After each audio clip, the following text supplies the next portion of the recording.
தேவனுடைய பரிசுத்த நாமத்திற்கு சகல கனமும் மகிமையும் துதியும் சோத்திரம் புகழும் உண்டாவதாக. புதிய ஏற்பாட்டின் புதிய ஊழியம் என்ற தலைப்பிலே இன்று அறிமுகமாகிற புதிய ஏற்பாடு ஊழியர் ஐக்கியம் என்ற இந்த மதுரை பட்டணத்திலே இந்த தேவ செய்தியோடு தொடங்க இருக்கிறேன். பல மாதங்களாக புதிய ஏற்பாடு ஊழியர் ஐக்கியம் என்ற தலைப்பிலே யூடியூப்லேயும் விளம்பரங்களிலும் அறிமுகப்படுத்தியிருக்கிறேன். இன்று தேவனுடைய கிருபையினாலே மதுரை பட்டணத்திலே அறிமுக கூட்டமாக முதலாவது மதுரை மத்திய பகுதியிலே இதை நாம் தொடங்குகிறோம். இந்த சுவிசேஷ மன்றத்தை தொடக்க ஊழியர் கூட்டத்துக்கு உதவியாக இங்கே கூட்டம் நடத்த அனுமதித்த அருமையான சகோதரர் மெல்கி அட்வொகேட் அவர்களுக்கும் அவர்களுடைய குடும்பத்தாருக்கும் ஆண்டவர் இயேசுவின் நாமத்திலே நன்றியை கூறிக்கொள்கிறேன். இங்கே வந்திருக்கிற எனக்கு அருமையான தேவ பிள்ளைகள், அன்பானவர்கள், ஊழியர்கள் யாவரையும் என்னுடைய நன்றியை நான் தெரிவித்துக் கொள்கிறேன். தொடர்ந்து கர்த்தருக்கு சித்தமானால் மாதந்தோறும் நடத்தணும் என்று நீங்கள் விரும்பினா கூட்ட முடிவில் அதை பற்றி நம்ம பேசிக்கொள்வோம். இன்று இந்த கூட்டம் எத்தனையோ ஊழியர் கூட்டம் நடக்குது, எத்தனையோ இருக்குது மதுரையில். அறிமுக கூட்டம்னு புதுசாக இதை ஏன் ஆரம்பிக்கிறீங்க என்று நீங்கள் கேட்கலாம்.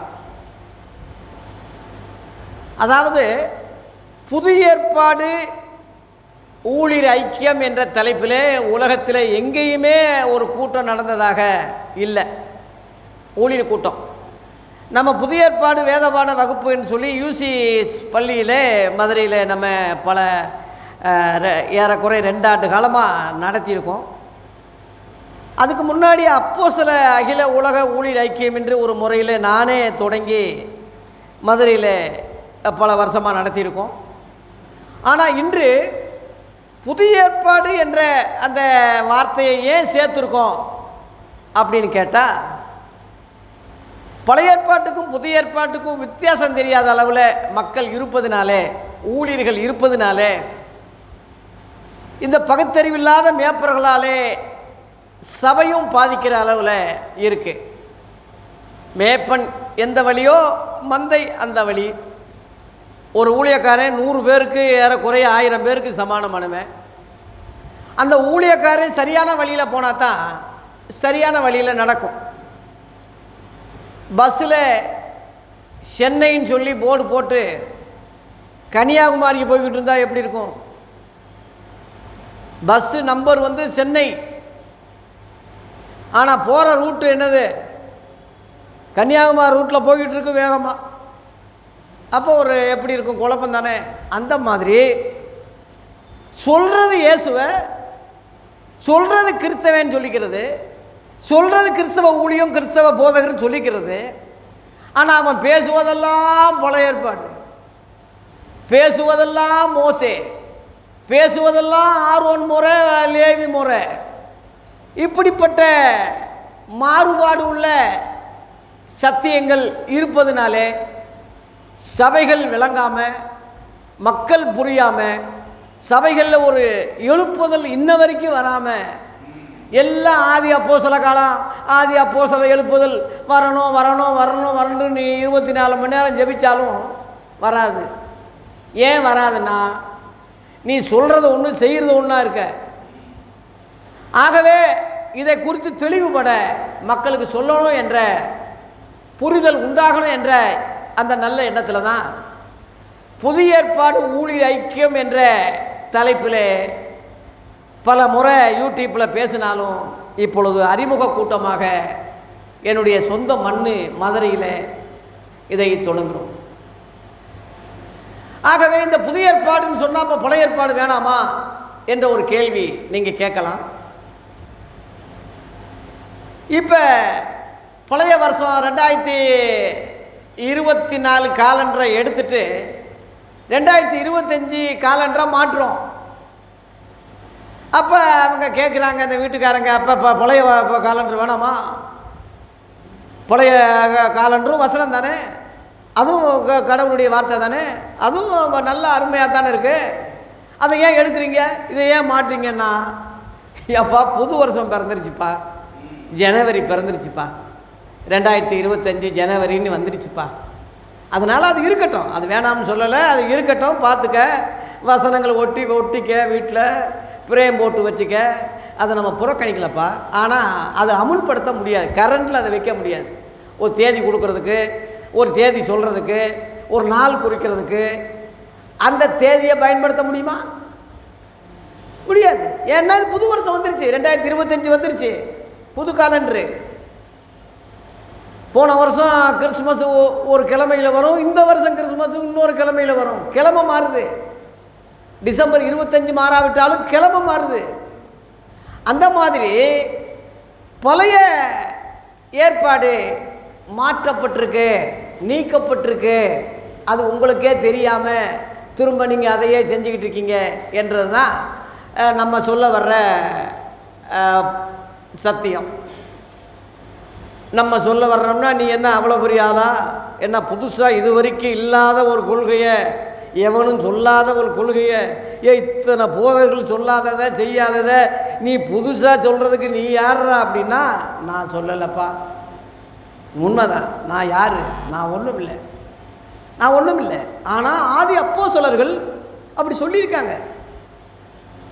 அதை உங்களுக்கு ஞாபகப்படுத்துறதுக்கு, சொல்கிறதுக்கு, அதை கடைபிடிக்கிறதுக்கு தான் நான் ஞாபகப்படுத்துகிறேனே தவிர, ஒரு தூண்டுதல் பண்ணுறேனே தவிர, நினைப்பூட்டுறனே தவிர, கடைபிடிக்கணும்னு சொல்கிறேனே தவிர, மற்றபடி நான் ஒன்றுமே சொல்லக்கூடாது. நான் எனது என்ற வார்த்தையே இருக்கக்கூடாது. அப்போ ஆதி அப்போஸ்தலர்கள் சொல்லியிருக்கிறாங்களா? ஆதாரம் இருக்கா? இருக்குது. அதுதான் நம்ம புதிய ஏற்பாடு ஊழியர் ஐக்கியம் என்ற முறையில் மேலே அந்த வசனம் போட்டிருக்கேன். அதுக்காகத்தான் போட்டிருக்கேன். அந்த வசனம் ரொம்ப பேருக்கு, இப்படி வசனம் இருக்கான்னே ரொம்ப பேருக்கு தெரியாது. அதை தயவு செய்து எடுத்து படிங்க. படித்தவங்க கொஞ்சம் டக்குன்னு எடுத்து படித்தீங்கன்னா மற்றவர்களுக்கு நல்லாயிருக்கும். 2 கொரிந்தியர் 3ஆம் அதிகாரத்தில் 16, 17 ஆகிய 14, 15 ஆகிய அந்த வசனங்களை பார்த்தீங்கன்னா, அவர்களுடைய மனது கடினப்பட்டது, இந்நாள் வரைக்கும். இந்த வார்த்தை கவனிங்க, பழைய ஏற்பாடு வாசிக்கப்படுகையில் அந்த முக்காடு நீங்காமல் இருக்கிறது, அது கிறிஸ்துவினாலே நீக்கப்படுகிறது. லேலுயா. சொல்றது சாதாரண ஆள் இல்லை.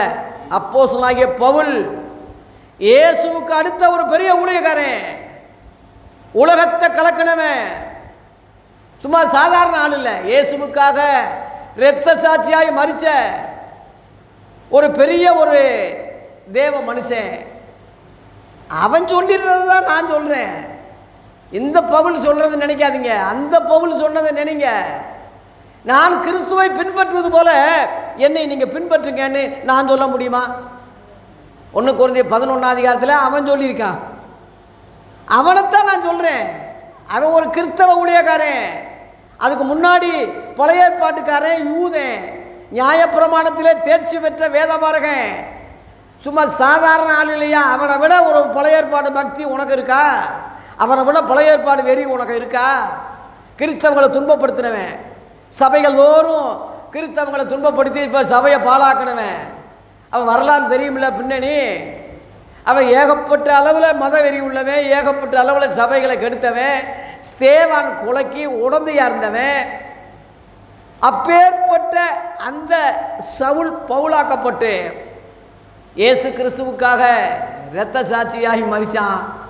ஏறக்குறைய 13 நிருபங்கள், ரோமர்லேருந்து நீங்கள் பார்த்தீங்கன்னா 13 நிருபங்கள், ஏறக்குறைய 14 நிருபங்கள் வரைக்கும் அவன் எழுதியிருக்கான். இன்றைக்கி கிறிஸ்தவத்துக்கு வழிகாட்டி ஆலோசனை அதுதான். அவன் சொல்கிறான், யா ஊழியக்காரன், அவன் சொல்கிறான், யா கிறிஸ்தவ ஊழியக்காரன், அவன் சொல்கிறான், என்ன சொல்கிறான் படிங்க இன்னொரு முறை.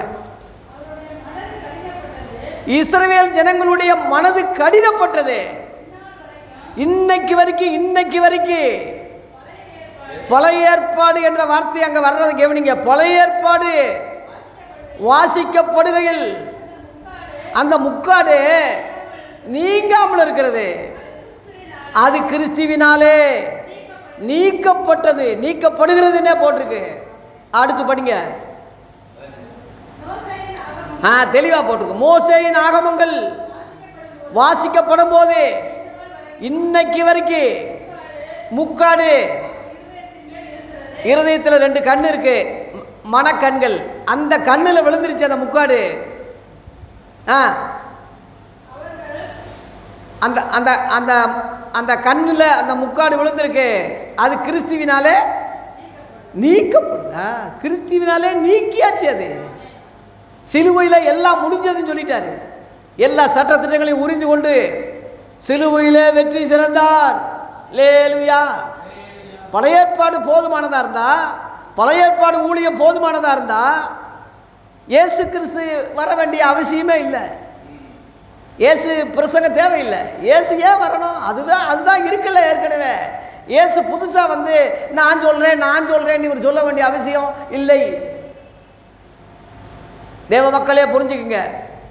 மத்தேயு 5 அதிகாரத்திலே இயேசுவின் பிரசங்கம், மலை பிரசங்கம், மத்தேயு 5, 6, 7 ஆகிய 3 அதிகாரங்களில் பார்க்கும்போது பூர்வத்தாருக்கு மோசே சொன்னது கேள்விப்பட்டிருக்கீங்க. கண்ணுக்கு கண்ணு, பல்லுக்கு பல்லு. நீங்கள் வந்து மோசே சொன்னது கேள்விப்பட்டிருக்கீங்க. நான் சொல்கிறேன்னு சொல்கிறேன். அல்லேலூயா. நான் சொல்கிறேன். ஒரு கண்ணத்தில் அறிந்தா மறு கண்ணத்தை திருப்பி காட்டு. தீமையோடு எதிர்த்து நிற்காத. விபச்சாரம் பண்ணக்கூடாதுன்னு அவன் எழுதுனா, நான் சொல்கிறேன். ஒரு பெண்ணை இச்சையோடு பார்த்தாலே அவனோட விபச்சாரம் செய்து ஆயிட்டு.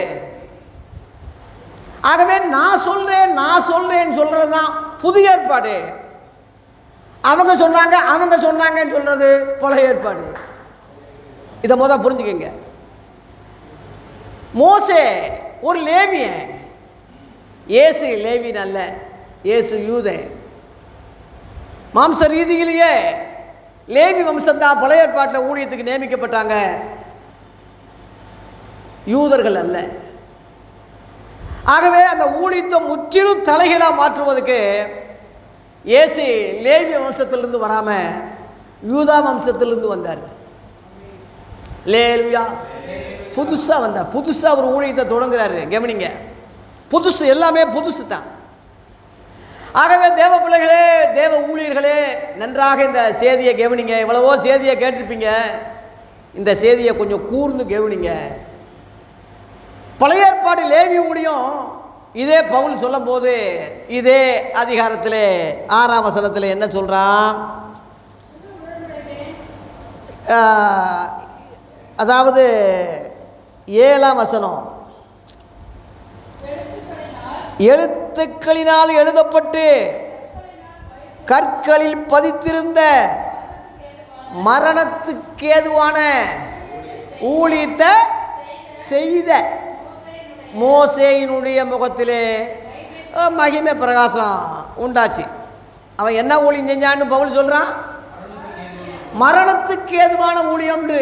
கவனிங்க, ஏன் அந்த வார்த்தையை பவுல் சொல்கிறான்னா,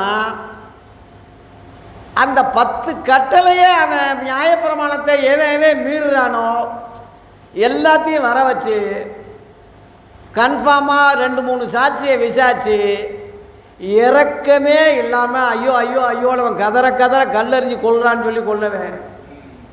இரக்கம் கிடையாது. மோசேயினுடைய ஊழியத்திலே இரக்கமில்லை. இரக்கமில்லைன்னு வார்த்தையே இருக்கு. எபிரேயர் 10:28, எபிரேயர் 10:28 படிங்க.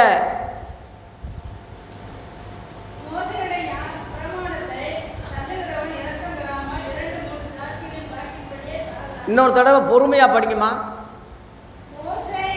மோசேயினுடைய பிரமாணத்தை தள்ளுகிறவன். மோசேயினுடைய பிரமாணம்னா நியாயப்பிரமாணம் தான். அவன் தான் மோசேயின் பிரமாணம் சொல்லப்பட்டது. அதை எவனாவது தள்ளுனா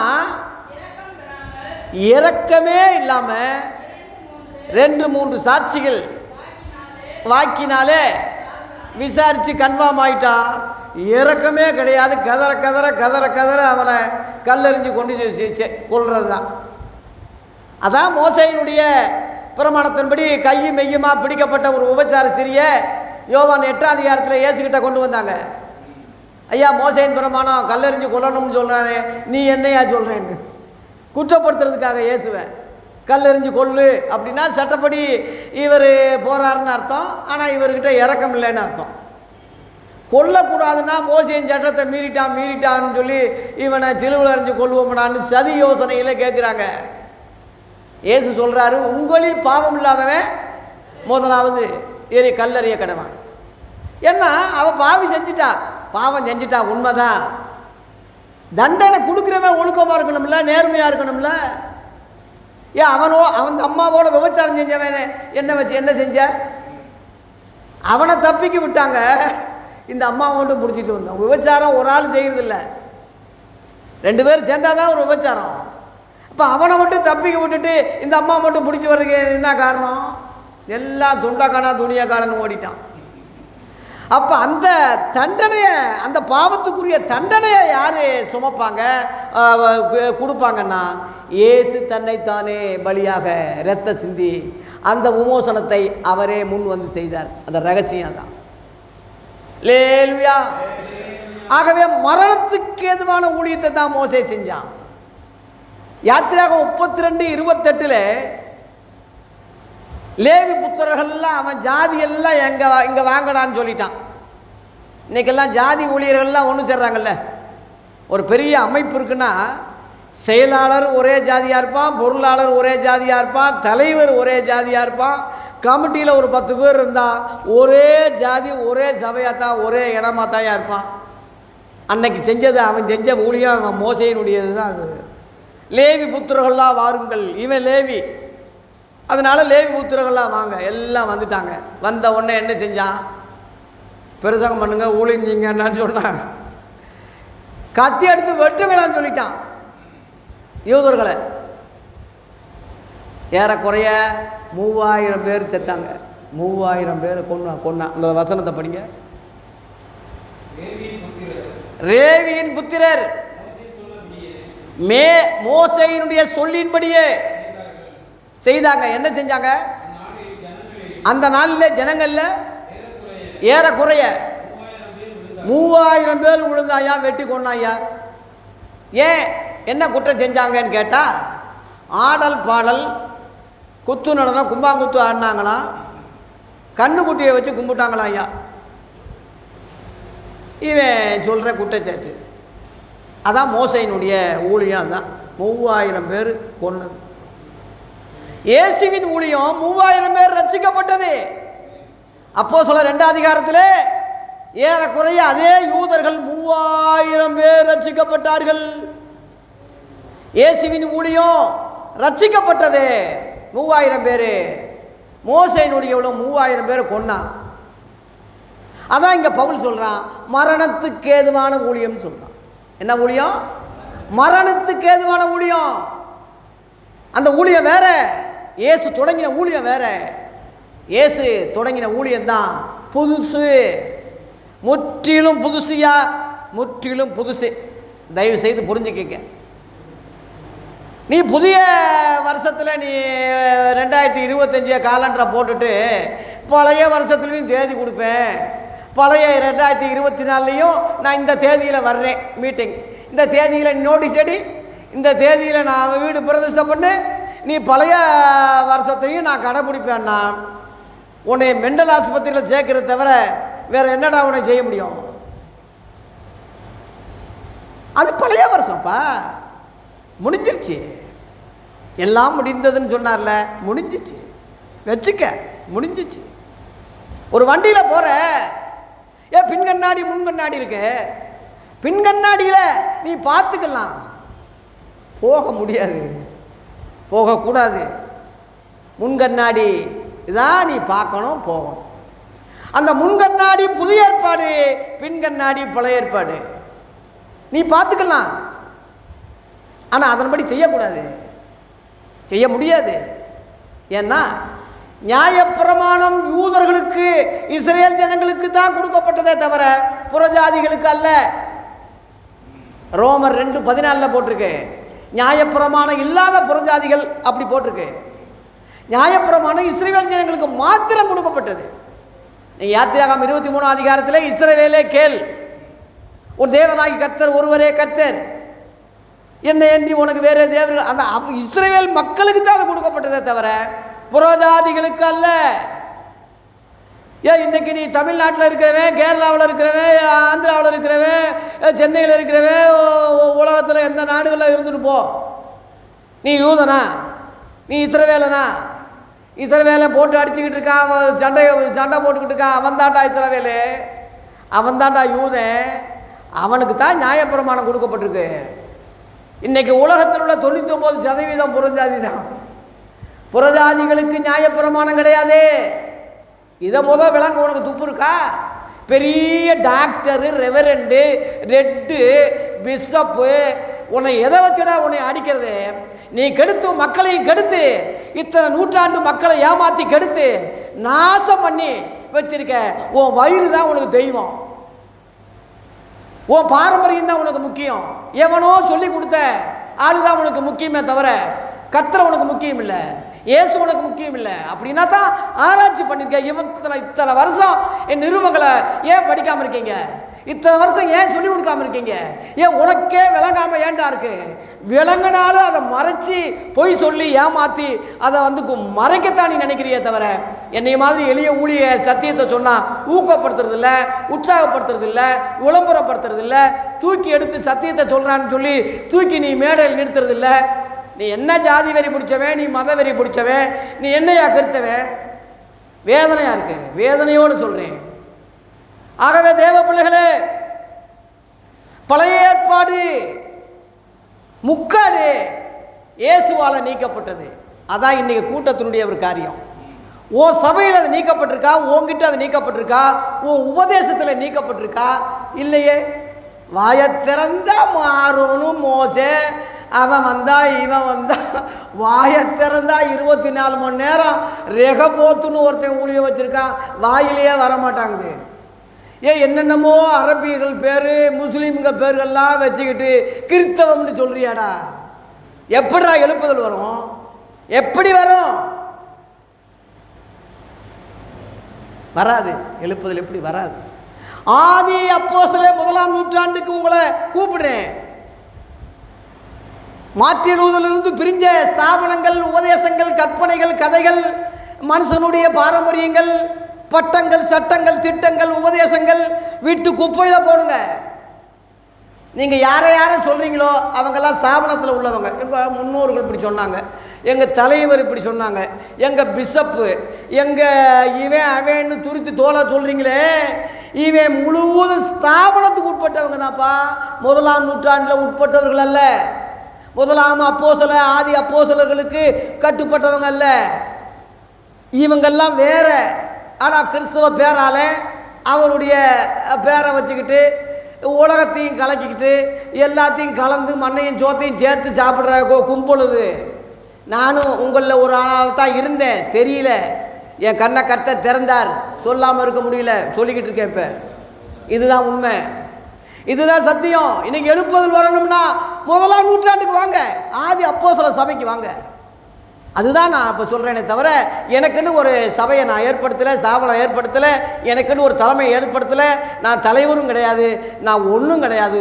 உங்களில் ஒரு உடன் ஊழியர், உங்களில் ஒரு சகோதரன். நான் இன்னும் தெளிவாக சொல்லணும்னா எனக்கு நீங்கள் சொல்லுங்கள், நான் கேட்டுக்கிறேன். நாம் எல்லாம் ஒரு குடும்பம், ஒரு சகோதரர்கள் தான். நமக்கு தலைவர் இயேசு. இந்த ஐக்கியத்தில் இயேசு தலைவர்னு போட்டிருக்கேன். இயேசு தலைவர். தலைமையகம் என்னது? பரலோகம்தான். உன் தலைமை லண்டன் கிடையாது, அமெரிக்கா. எங்கள் தலைமை, எங்கள் தலைமையிடம் பெங்களூரு, எங்கள் தலைமை சென்னை, ஹைதராபாத்து, எல்லாம் உலகத்தில் தான்டா இருக்கு. இதெல்லாம் பரலோகம்தான் நம்ம தலைமை. பரலோகத்தை யாரும் அழிக்க முடியாது. எத்தனை குண்டு போட்டாலும், எத்தனை புயல் வந்தாலும் பரலோகத்தை அழிக்க முடியுமா? அதான் ஹெட் ஆஃபீஸு. ஹெட் ஆஃபீஸ்ன்னு சொல்கிறதுக்கு நீங்களாக சொல்லிக்கிறதா ஆதாரம் இல்லையான்னா இருக்குப்பா ஆதாரம் இல்லாமல் நான் என்னைக்கு எதையும் பேச மாட்டேன். எடுங்க எபிரேயர் 12 எபிரேயர் 12:23 படிங்க. எபிரேயர் 12:23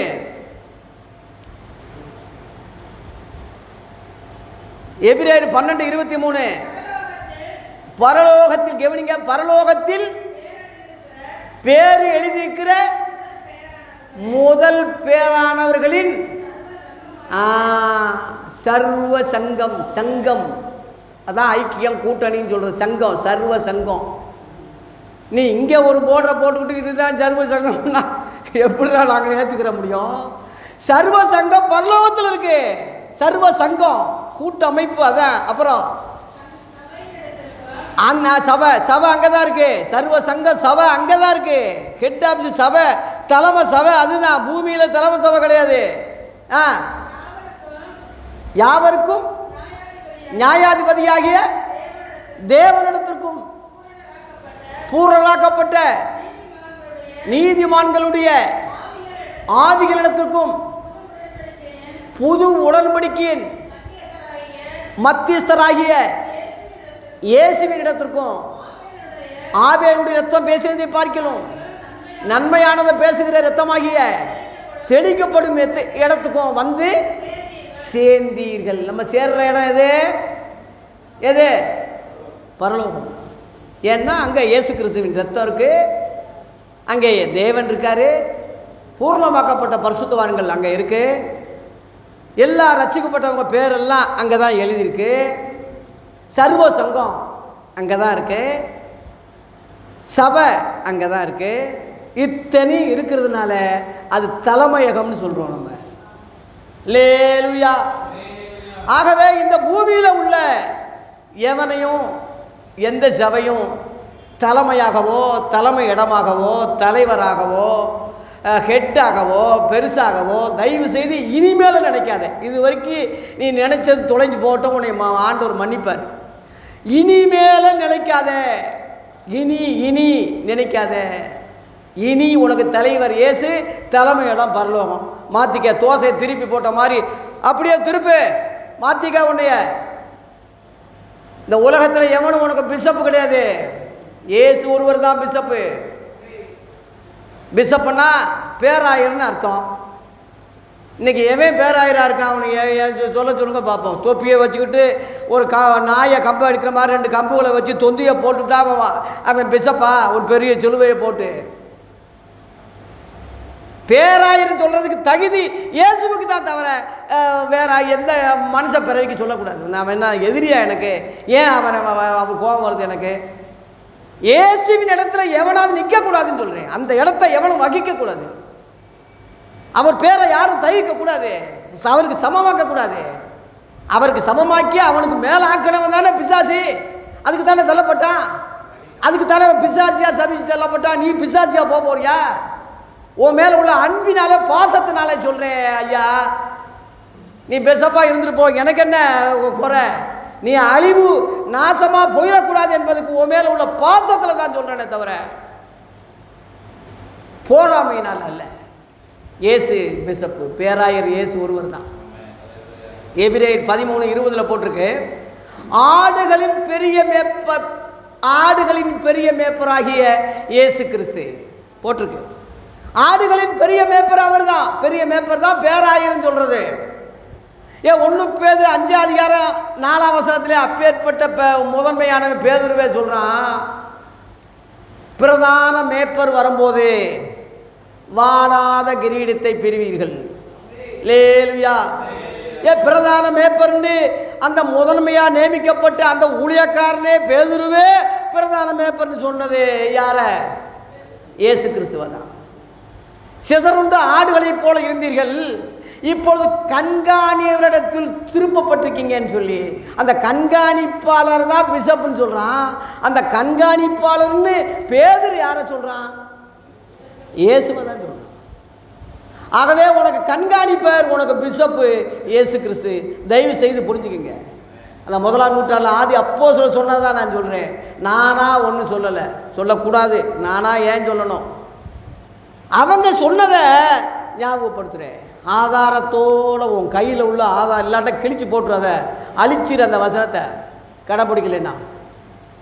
ஆகவே தலைவர் இயேசு, தலைமை இடம் பரலோகம். நானே நல்ல மேய்ப்பன் எவன் சொல்ல முடியும்? இன்றைக்கி சொல்லுங்க, நானே நல்ல மேய்ப்பன். பிஷப்பு கோர்ட்டில் எத்தனை சண்டை, கோர்ட்டில் கேஸு எத்தனை கேஸு நடந்துக்கிட்டு இருக்கு, எத்தனை பேர் இன்றைக்கி அடிபட்டு சேர்த்துக்கிட்டு இருக்கான், கீழே விழுந்து உருண்டுக்கிட்டு இருக்கான். வட பகுதியில் பார்த்தீங்கன்னா எத்தனையோ பிஷப்புகள் தேர்தலை வச்சு அடிதடி சண்டையெல்லாம் நடந்துக்கிட்டு இருக்கு. நானே நல்ல மேய்ப்பன்னு எவன்டா சொல்ல முடியும்? ஆகவே தயவு செய்து ஏமாறுறது போதும். இது வரைக்கும் ஏமாந்தது முட்டாத்தனமாக இருந்தது போதும். இப்போ இயேசுவை நோக்கிப்பார், இயேசுவை கவனித்துப்பார்.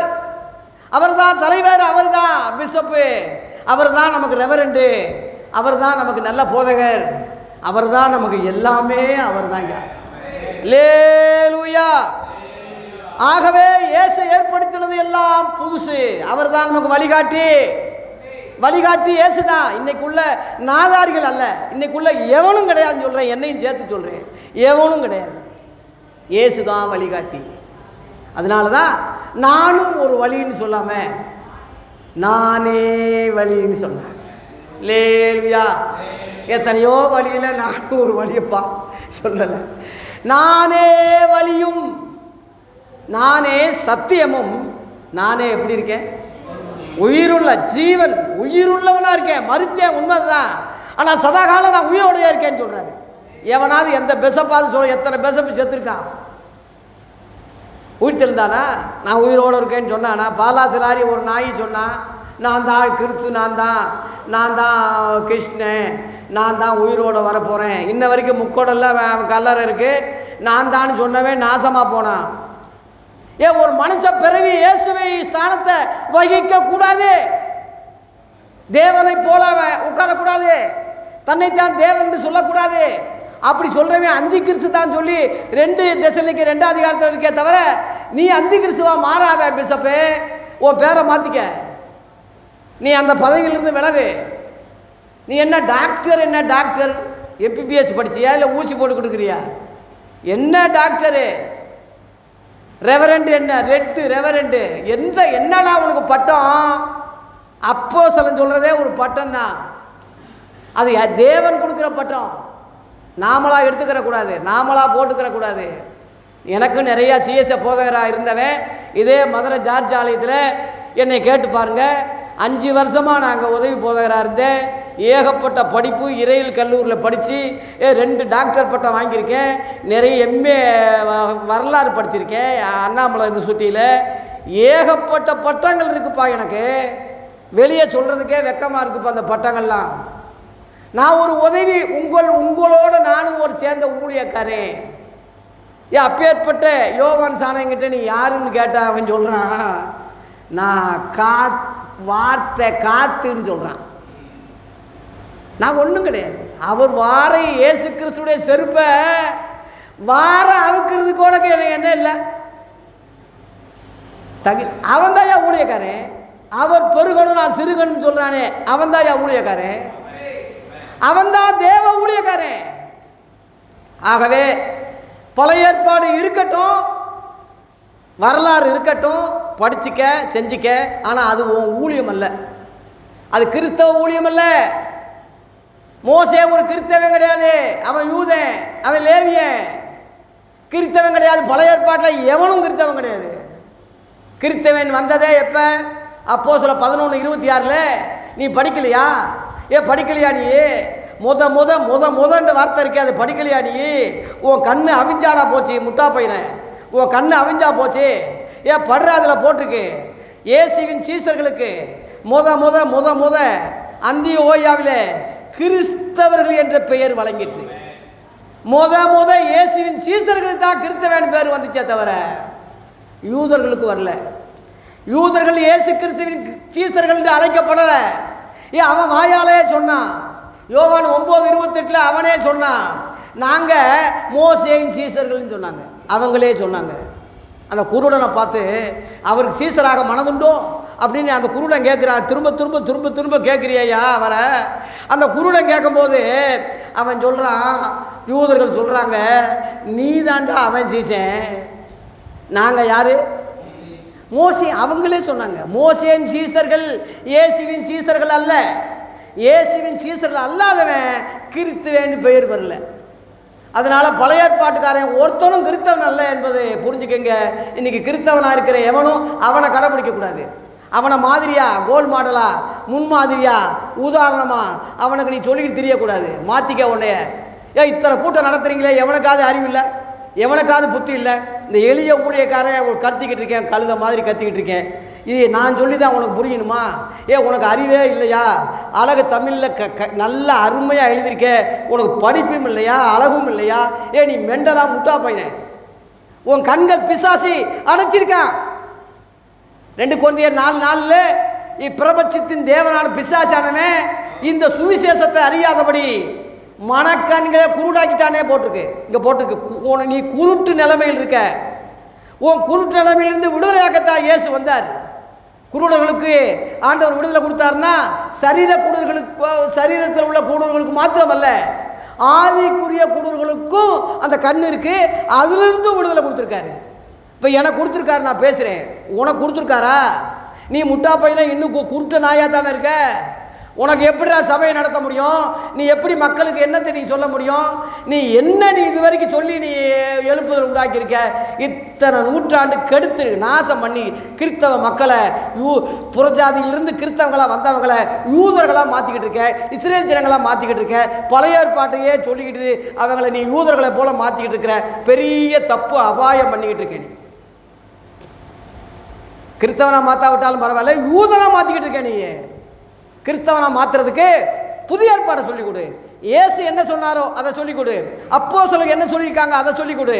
சீசர்களுக்கு ஆதி அப்போஸ்தலர்கள் கிறிஸ்தவங்களுக்கு எழுதுனாங்க. ரோமர்லேருந்து யூதா வரைக்கும் கிறிஸ்தவங்களுக்கு தான் எழுதுனாங்க. எப்படி எப்படி நடக்கணும், எப்படி மனைவி இருக்கணும், புருஷன் எப்படி இருக்கணும், பிள்ளைங்க எப்படி நடத்தணும், ஊழியம் எப்படி, அது எல்லா கேள்விக்கும் விளக்கம் அங்கே இருக்கு. நீ அதை தேடி நீ மக்களுக்கு சொல்லாமல் வாயை திறந்தா பழைய ஏற்பாடு 24 மணி நேரம் அதையே சொல்லி நாசமாக போறிய நாயை, உன்னை எப்படிடா வையாமல் இருக்க முடியும்? அதான் நாய்களுக்கு எச்சரிக்கையாங்கன்னு சொல்லி பிலிப்பியர் 3:2 இருக்கு. இந்த சத்தியத்தை உட்பட்டவங்களுக்கு நான் சொல்றது வையிறது பொருந்தாது. உட்படாத எதிர்த்து நிற்கிற வேதபாரகர், பரிசெயரே, பழைய ஏற்பாட்டு நியாயப்பிரமாண போதர்களே, இஸ்ரவேலின் போதர்களே, உங்களுக்கு தான்டா நான் சொல்றேன், உங்களுக்கு தான் சொல்றேன். மறுபடியும் பிறக்கணும்னு சொல்லி இயேசு நிக்கதோமுக்கு சொல்லும் போது யோவான் 3 அதிகாரத்தில் அவனுக்கு ஒன்றுமே புரியல. மறுபடியும் பிறக்கணுமா? 2ஆவது தடவை என் தாயின் வயிற்றில் உள்ள நுழைஞ்சு பிறக்கவான்னு கேட்குறாயா? இயேசு சொல்கிறார், அவனை நீ இஸ்ரவேலின் போதகராக இருந்தும் இது உனக்கு தெரியலையா? யோவான் 3:10. இஸ்ரவேலின் போதகளுக்கு ஒன்றும் விளங்காதப்பா, தெரியாதுப்பா. இன்னும் சொல்ல போனால் மறுபிறப்பு போல அந்த மறுபடியும் பிறக்கிற அனுபவம் அவங்களுக்கு தெரியாது. பழைய ஏற்பாட்டுக்காரன் இஸ்ரவேலின் போதகர் தானே, நியாயப்பிரமாண போதகர் தானே, இயேசுவை சிலுவையில் அரைஞ்சவங்க தானே, இயேசுவை கொன்ன பாவிக தானே, இயேசுவை குற்றஞ்சாட்டினவங்க தானே. அவன் உனக்கு மாதிரியா? இயேசுவை சிலுவையில் அரைஞ்சு கொன்ன பாவிக உனக்கு உதாரணமாக நீ எடுத்துக்கிடுவ. அவன் சொன்னதை நீ சொல்லுவ. நீ கேட்டால் கிறித்த வேண்டி இங்கிட்டும் பல்ட்டி அடிக்கிற, இங்கிட்ட ஒரு காலு அங்கிட்ட ஒரு ஏதாவது ஒன்று இருப்பா மகனே. யூதர்களை கூட நம்பலாம். இன்றைக்கி இஸ்ரேல் ஜனங்க இந்த பெஞ்சமின் நாத்தானியா இருக்கார், இஸ்ரேல் பிரதமர், அவனை கூட நம்பிட்டு போயிடலாம். நீ ரெண்டும் கட்ட, நீ பெரிய கள்ள பையனாக இருக்க. நீ உன்னைய மாற்றிக்க, உன்னைய மனம் திரும்பி நீ உன்னைய மாற்றிக்க. இயேசுவின் ஊழியம் முற்றிலும் புதுசு. 4 பாயிண்ட் சொல்லி நான் முடிக்கிறேன். 4 பாயிண்ட். முதல் பாயிண்ட், இயேசுவின் சுவிசேஷத்தின் ஆரம்பமே புதிய உபதேசம்தான். மார்க் 1:27 படிங்க. 4 பாயிண்ட். முதல் பாயிண்ட், இயேசு கிறிஸ்துவின் சுவிசேஷத்தின் ஆரம்பமே புதிய உபதேசம்தான். படிங்க. மார்க் 1:27. எல்லாரும் ஆச்சரியப்பட்டு இது என்ன, இந்த புதிய உபதேசம் எப்படிப்பட்டது? இந்த இவ்வளவு அதிகாரத்தோடு அசுத்தாவிகளுக்கெல்லாம் கட்டளையிடுறாரு. அதையும் அவைகளையும் இவருக்கு கீழ்ப்படியுதேன்னு சொல்லி ஜனங்க என்ன செஞ்சாங்க? ஆச்சரியப்பட்டாங்க, ஒருவருக்கொருவர் சொல்லிக்கிட்டாங்க. இயேசுவின் உபதேசத்தை புதிய உபதேசம்னு மக்கள் சொன்னாங்க. இந்த ஒரு குறிப்பு முதல் தெரிஞ்சுக்குங்க. ஆரம்பமே அதுதான். அதில் 1ஆம் வசனம் பார்த்தீங்கன்னா, மார்க் 1:1 பார்த்தீங்கன்னா ஆரம்பமே அதுதான். புதிய ஏற்பாட்டு ஆரம்பமே புதிய உபதேசம்தான். படிங்க, மார்க் 1:1. தேவனுடைய குமாரனாகிய இயேசு கிறிஸ்துவினுடைய சுவிசேஷத்தின் ஆரம்பம். ஆரம்பமே இந்த சுவிசேஷ ஆரம்பமே புதிய உபதேசம்தான். இதுக்கு விட என்ன ஆதாரம் உனக்கு வேணும்? இயேசுவின் புதிய ஏற்பாடில் புதிய ஆரம்பமே புதிய உபதேசம்தான், பழைய உபதேசம் அல்ல, புதிய உபதேசம். ஒரு குறிப்பு புரிஞ்சுக்க. 1. 2வது பாயிண்ட்டு, நேரத்தை கருதி நான் வேகமாக போகிறேன். 2வதாக, இந்த பூமியிலே 3 வருஷம் ஊழியம் செஞ்சார். 30 வயசில் அவர் 30 வயசில் ஊழியத்தை தொடங்கினார். 3 வருஷம் ஊழியம் செய்தார். அந்த அரை வருஷம் இருங்க, 3 வருஷம் ஊழியம் செய்தார். கடைசியில் முடிவில் புதிய உடன்படிக்கையை பண்ணிட்டு தான் பரலோகத்துக்கு போனார். லூக்கா 22:20. லூக்கா 22:20 படிங்க, டக்கு டக்குன்னு படிங்க.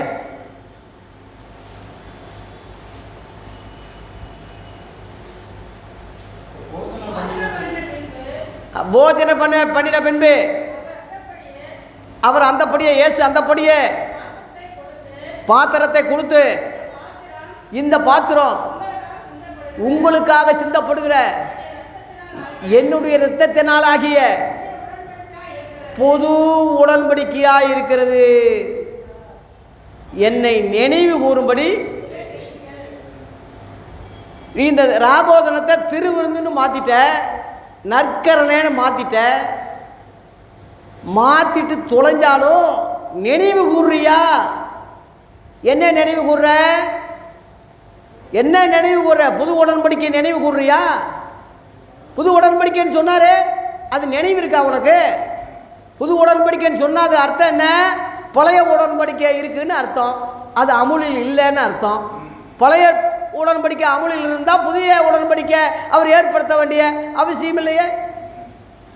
கவனிங்க, புதிய உடன்படிக்கைன்னு சொல்லுவதனாலே முந்தினதை பழமையாக்கினார்னு எபிரேயர் 8:13 நீ படிக்கலையா? புது உடன்படிக்கைன்னு சொல்லுவதனாலே முந்தினதை பழமையாக்கினார்னு போட்டிருக்கு, பழைய ஏற்பாட்டிலே போட்டிருக்கு. இஸ்ரேல் ஜனங்க சொல்லியே கர்த்தர் சொல்கிறார், நான் புது உடன்படிக்கை செய்யும் காலம் வரும். நீங்கள் கையை பிடிச்ச நாளில், நான் எகிப்திலிருந்து நான் வந்த நாளில் கையை பிடிச்ச நாளில் நான் உங்களோட பண்ணின உடன்படிக்கை மாதிரி அது இருக்கிறது இல்லை. அந்த உடன்படிக்கையை நீங்கள் நிலை நிற்கலை, நானும் உங்களை தள்ளிட்டேனே சொல்கிறாரு எபிரேயர். அதெல்லாம் நிருபங்களை எவனும் படிக்கிறதே இல்லை. எடுத்தால் நீதிமொழி சங்கீதம் தான் போகிறீங்களே தவிர நிருபங்களை எவனும் படிக்கிறதே இல்லையே. எபிரேயர் 8ஆம் அதிகாரத்தில் 7லேருந்து படி. அதனால பழைய உடன்படிக்கையை நான் புறக்கணிச்சிட்டேன், புது உடன்படிக்கை செய்யும் காலம் வரும்.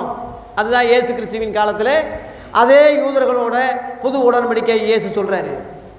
புது உடன்படிக்கை இயேசுவின் ரத்தம், பழைய உடன்படிக்கை மிருகங்களுடைய ரத்தம். ஏன் மிருகங்களுடைய ரத்தத்துக்கும் இயேசுவின் ரத்தத்துக்கும் வித்தியாசம் தெரியாத ஊழியக்காரனே, நீ என்னடா ஊழியக்காரனே? ரெண்டுக்கும் உள்ள வித்தியாசமே தெரியாதவே நீ எப்படி நீ சபையை நடத்த போகிற? நீ எப்படி பிரசங்கம் பண்ண போகிற? நீ ஊழியர் கூட்டம் மாதம் மாதம் ஐயா அடியங்கப்பா ஏன் நடத்தி நீ எத்தனை கூட்டம் போட்டு எத்தனை சாப்பாடு போட்டு நீ என்னடா செய்ய போகிற? என்ன நீ விளங்க போகிற? நீ விளங்க மாட்டீங்கள, நீ எப்படிடா விளங்குவ? அப்போஸ்தலர் உபதேசமே உனக்கு விளங்கலைன்னா நீ எப்படிடா விளங்க போகிற? 2 கொரிந்தியர் 4ஆம் அதிகாரம் 3ஆம் வசனத்தில் பவுல் சொன்னதை சொல்கிறேன். எங்கள் சுவிசேஷம் மறைபொருளாக இருந்தால் கெட்டு போகிறவங்களுக்கே அது மறைபொருளாக இருக்கும். நீ கெட்டு போகிறவன், அதான் மறைபொருளாக இருக்கு உனக்கு. நீ கெட்டு நாசமாக போகிற, அதான் உனக்கு மறைய போகிறேன். இன்றைக்கி என் பேச்சை கேட்டு விழிப்படைஞ்சிட்டா இந்த பூமியிலே உனக்கு மன்னிப்பு இருக்குது, இந்த பூமியில் உனக்கு ஒரு 2வது வாய்ப்பு இருக்குது. எளிய ஊழியக்காரன் கத்திக்கிட்டு இருக்கேன், நான் உன்னை விட பெரிய இங்கிலீஷ் நாலேஜ், பெரிய அறிவாளி, பெரிய பணக்காரன் எல்லாம் கிடையாது. நான் ஒரு சாதாரண ஒரு எளிய ஊழியக்காரன். என் வாயிலிருந்து கர்த்தர் உங்ககிட்ட கழுதை கொண்டு பேசலையா? என்னை ஒரு கழுதையாகவே நினச்சிட்டு போ. வார்த்தையை பாரு, என்னை பார்க்காத, என் பேக்ரவுண்டில் பார்க்காத. இவன் என்ன ஆள், என்ன ஜாதி, எங்கேருந்து வந்தான், இது உனக்கு தேவையானா? உனக்கு என் வார்த்தையை பார், என் சத்தியத்தை பார். அது என் வார்த்தை அல்ல, இயேசுவின் வார்த்தை, அப்போஸ்தலர்கள் வார்த்தை, என் வார்த்தை கிடையாது. அது இயேசுவின் ரத்தம் பரிசுத்தம் உள்ளது. அதை நினைச்சு அந்த இரத்தத்தின் புது உடன்படிக்கையை நினைவு கூறு. நினைவு கூறுறியா? நினைவு கூர்ந்தா இந்த கதியிலையா நீ இருப்ப? அந்த நினைவு என்ன நினைவுன்னா, இரத்தத்தினாலே சபை வந்தது. அதான் இப்போ உன் சபை முழுவதும் நிழலாட்டமாக நீ வச்சுக்கிட்டு இருக்க. நிஜ சபை பரலோகத்தில் இருக்குது, சர்வசங்க சபை. நிஜ சபையினுடைய நினைவு புரிதல் இயேசுவின் ரத்தம். வசன ஆதாரம் இருக்கு. அப்போஸ்தலர் 20:28 படிங்க. அப்போஸ்தலர் 20:28 அப்போஸ்தலர் 20:28 படிங்க. ஆகையால் உங்களை குறித்தும் தேவன் தம்முடைய சுய ரத்தத்தினாலே, மிருகங்களுடைய ரத்தம் இல்லை, சுய ரத்தத்தினாலே சம்பாதித்து கொண்ட சபையை குறித்து கண்காணிகளாய் மந்தை முழுவதுக்கு நீங்க எப்படி இருங்க? எச்சரிக்கையா இருங்க. ஏன்னா நான் உங்களை சபையை விட்டு போன பிறகு மந்தையை தப்ப விடாத கூடிதான ஓநாய்கள் உங்களுக்குள்ளே வரும். உங்க போட்டிருக்கு, ஓநாயினே இருக்கு. இன்னைக்குள்ள ஓநாய்கள் நிறைய இருக்காங்க கிறிஸ்தவ பேரால. மத்தேயு 7:15 போட்டிருக்கு, கள்ள தீர்க்கதரிசிகளுக்கு எச்சரிக்கையாருங்க. அவங்க ஆட்டு தோலை போர்த்தி கொண்டு உங்களிடத்தில் வருவார்கள், உள்ளத்திலோ பச்சிக்கிற ஓநாய்கள். அப்படியே இயேசு சொல்றாரு, ஓநாய் கூட்டம். ஓநாய் ஆடுகளுக்காக அழுதுச்சான். யாரா நம்புவாங்களா? ஆடை பிடிச்சி கடிக்கிற ஓநாயே ஆடுக்காக அழுதுச்சான். இன்னைக்கு உள்ள ஓநாய்கள் முழுவதும் ஆடுகளுக்காக அழுத மாதிரி. ஐயோ போட்டாடுங்க, வீடியோ எடுங்க. அப்படியே கண்ணீரோடு ஜெபிக்கிறாரா. உங்கள் பிள்ளைகளை எங்கள் திட்டத்தில் சேர்த்துருங்க, இவ்வளோ ரூபாயை கட்டிருங்க, நாங்கள் கண்ணீரோடு ஜெபம் பண்ணுவோம்.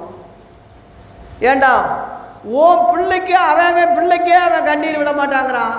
இன்னொருத்தன் பிள்ளைக்கு நீ கண்ணீர் விட்டு ஜெபிக்க போறியா? அதுக்கு காசு வாங்குறியா? இது ஒரு கடவுள் கொடுத்த திட்டமா? இது இயேசு கொடுத்த திட்டமா? அவன் சொல்கிறான் இயேசுவே இந்த திட்டத்தை கொடுத்தாருனா வேறொரு இயேசுவாக தான் இருக்கணுமே தவிர ஒரிஜினல் இயேசு கொடுத்துருக்க மாட்டார். கொடுக்கல. வேறொரு சுவிசேஷம் சொல்லிக்கிட்டு இருக்க நீ, வேறொரு ஊழியக்காரனாக இருக்க, வேறொரு இயேசுவை சொல்லிக்கிட்டு இருக்க, வேறொரு ஆவியில் நீ இருக்க. புரியுதா? இன்னைக்கு உள்ள கிறிஸ்தவனே, மக்களே, கிறிஸ்தவ பிள்ளைகளே, உங்களைத்தான் நான் கத்தி கதறேன். இந்த மதுரை பட்டணத்தில் மண்ணில் உங்களைத்தான் நான் கத்தி கதறேன். நீங்கள் கண்கள் திறக்கப்படுங்க. உண்மையுள்ள ஊழியர்களுக்கு இங்கே இடமில்லை. சத்தியத்தை பேசுகிறவன் சத்துருவாகிறான். உண்மை உள்ள ஊழியர்கள் இன்னைக்கு புறக்கணிக்கப்படுறாங்க. அவன் ஜாதி வித்தியாசத்தில், மத அடிப்படையில், ஸ்தாபன அடிப்படையில் தான் இன்னைக்கு தலைவர்களா, பிஷப்புகளா, இன்னைக்கு நாதாரிகளாக சுற்றிக்கிட்டு இருக்காங்களே தவிர உண்மையான சத்தியத்தை பேசுகிற ஊழியர்கள் 99% கிடையாது. ஆகவே கண்ணீரோடு வேதனையோடு சொல்கிறேன், கொடிய ஓநாய்கள், மந்தையை தப்ப விடாத ஓநாய்கள் சுற்றிக்கிட்டு இருக்கு. இந்த மந்தை இயேசுவின் சுய ரத்தத்தினாலே உண்டானது. லேலுயா. இந்த சபை பரலோகத்தில் இருக்கிறது. எவனும் அந்த சபையை எவனும் அசைக்க முடியாது. பரலோகத்தில் இருக்கு சர்வ சங்க சபை. அங்கே உன் பேர் இருக்கா? அதை பாரு. இந்த கல்வெட்டில் என் பேர் இருக்கு, இந்த டீப் லைட்டில் என் பேர் இருக்கு. இவன் எதையாவது ஒன்று வாங்கி கொடுத்து அதில் போட்டு போடுறான் என் பேர் அன்பளிப்புன்னு. இதெல்லாம் அழிஞ்சு போகிற மகனே. வானமும் பூமியும் ஒளிந்து போகும்னு சொன்னார். ஒளியும் போது எல்லாம் அழிஞ்சு நாசமாக தான் போக போகுது. எத்தனை குண்டடி போட்டு எத்தனை ஊர் அழிஞ்சிக்கிட்டு இருக்கு. நாளைக்கு நீ அழிய மாட்டேன்னு என்னடா நிச்சயம் இருக்கு? அதனால தான் அப்போஸ்தலர் சொன்னாங்க கொலோசியர் 3ஆம் அதிகாரத்தில், தேவனுடைய வலது பாசத்தில் வீற்றிருக்கும் தேவகுமாரனாகி இயேசு கிறிஸ்துவையே நீங்கள் மேலானவைகளே நாடுங்கள்.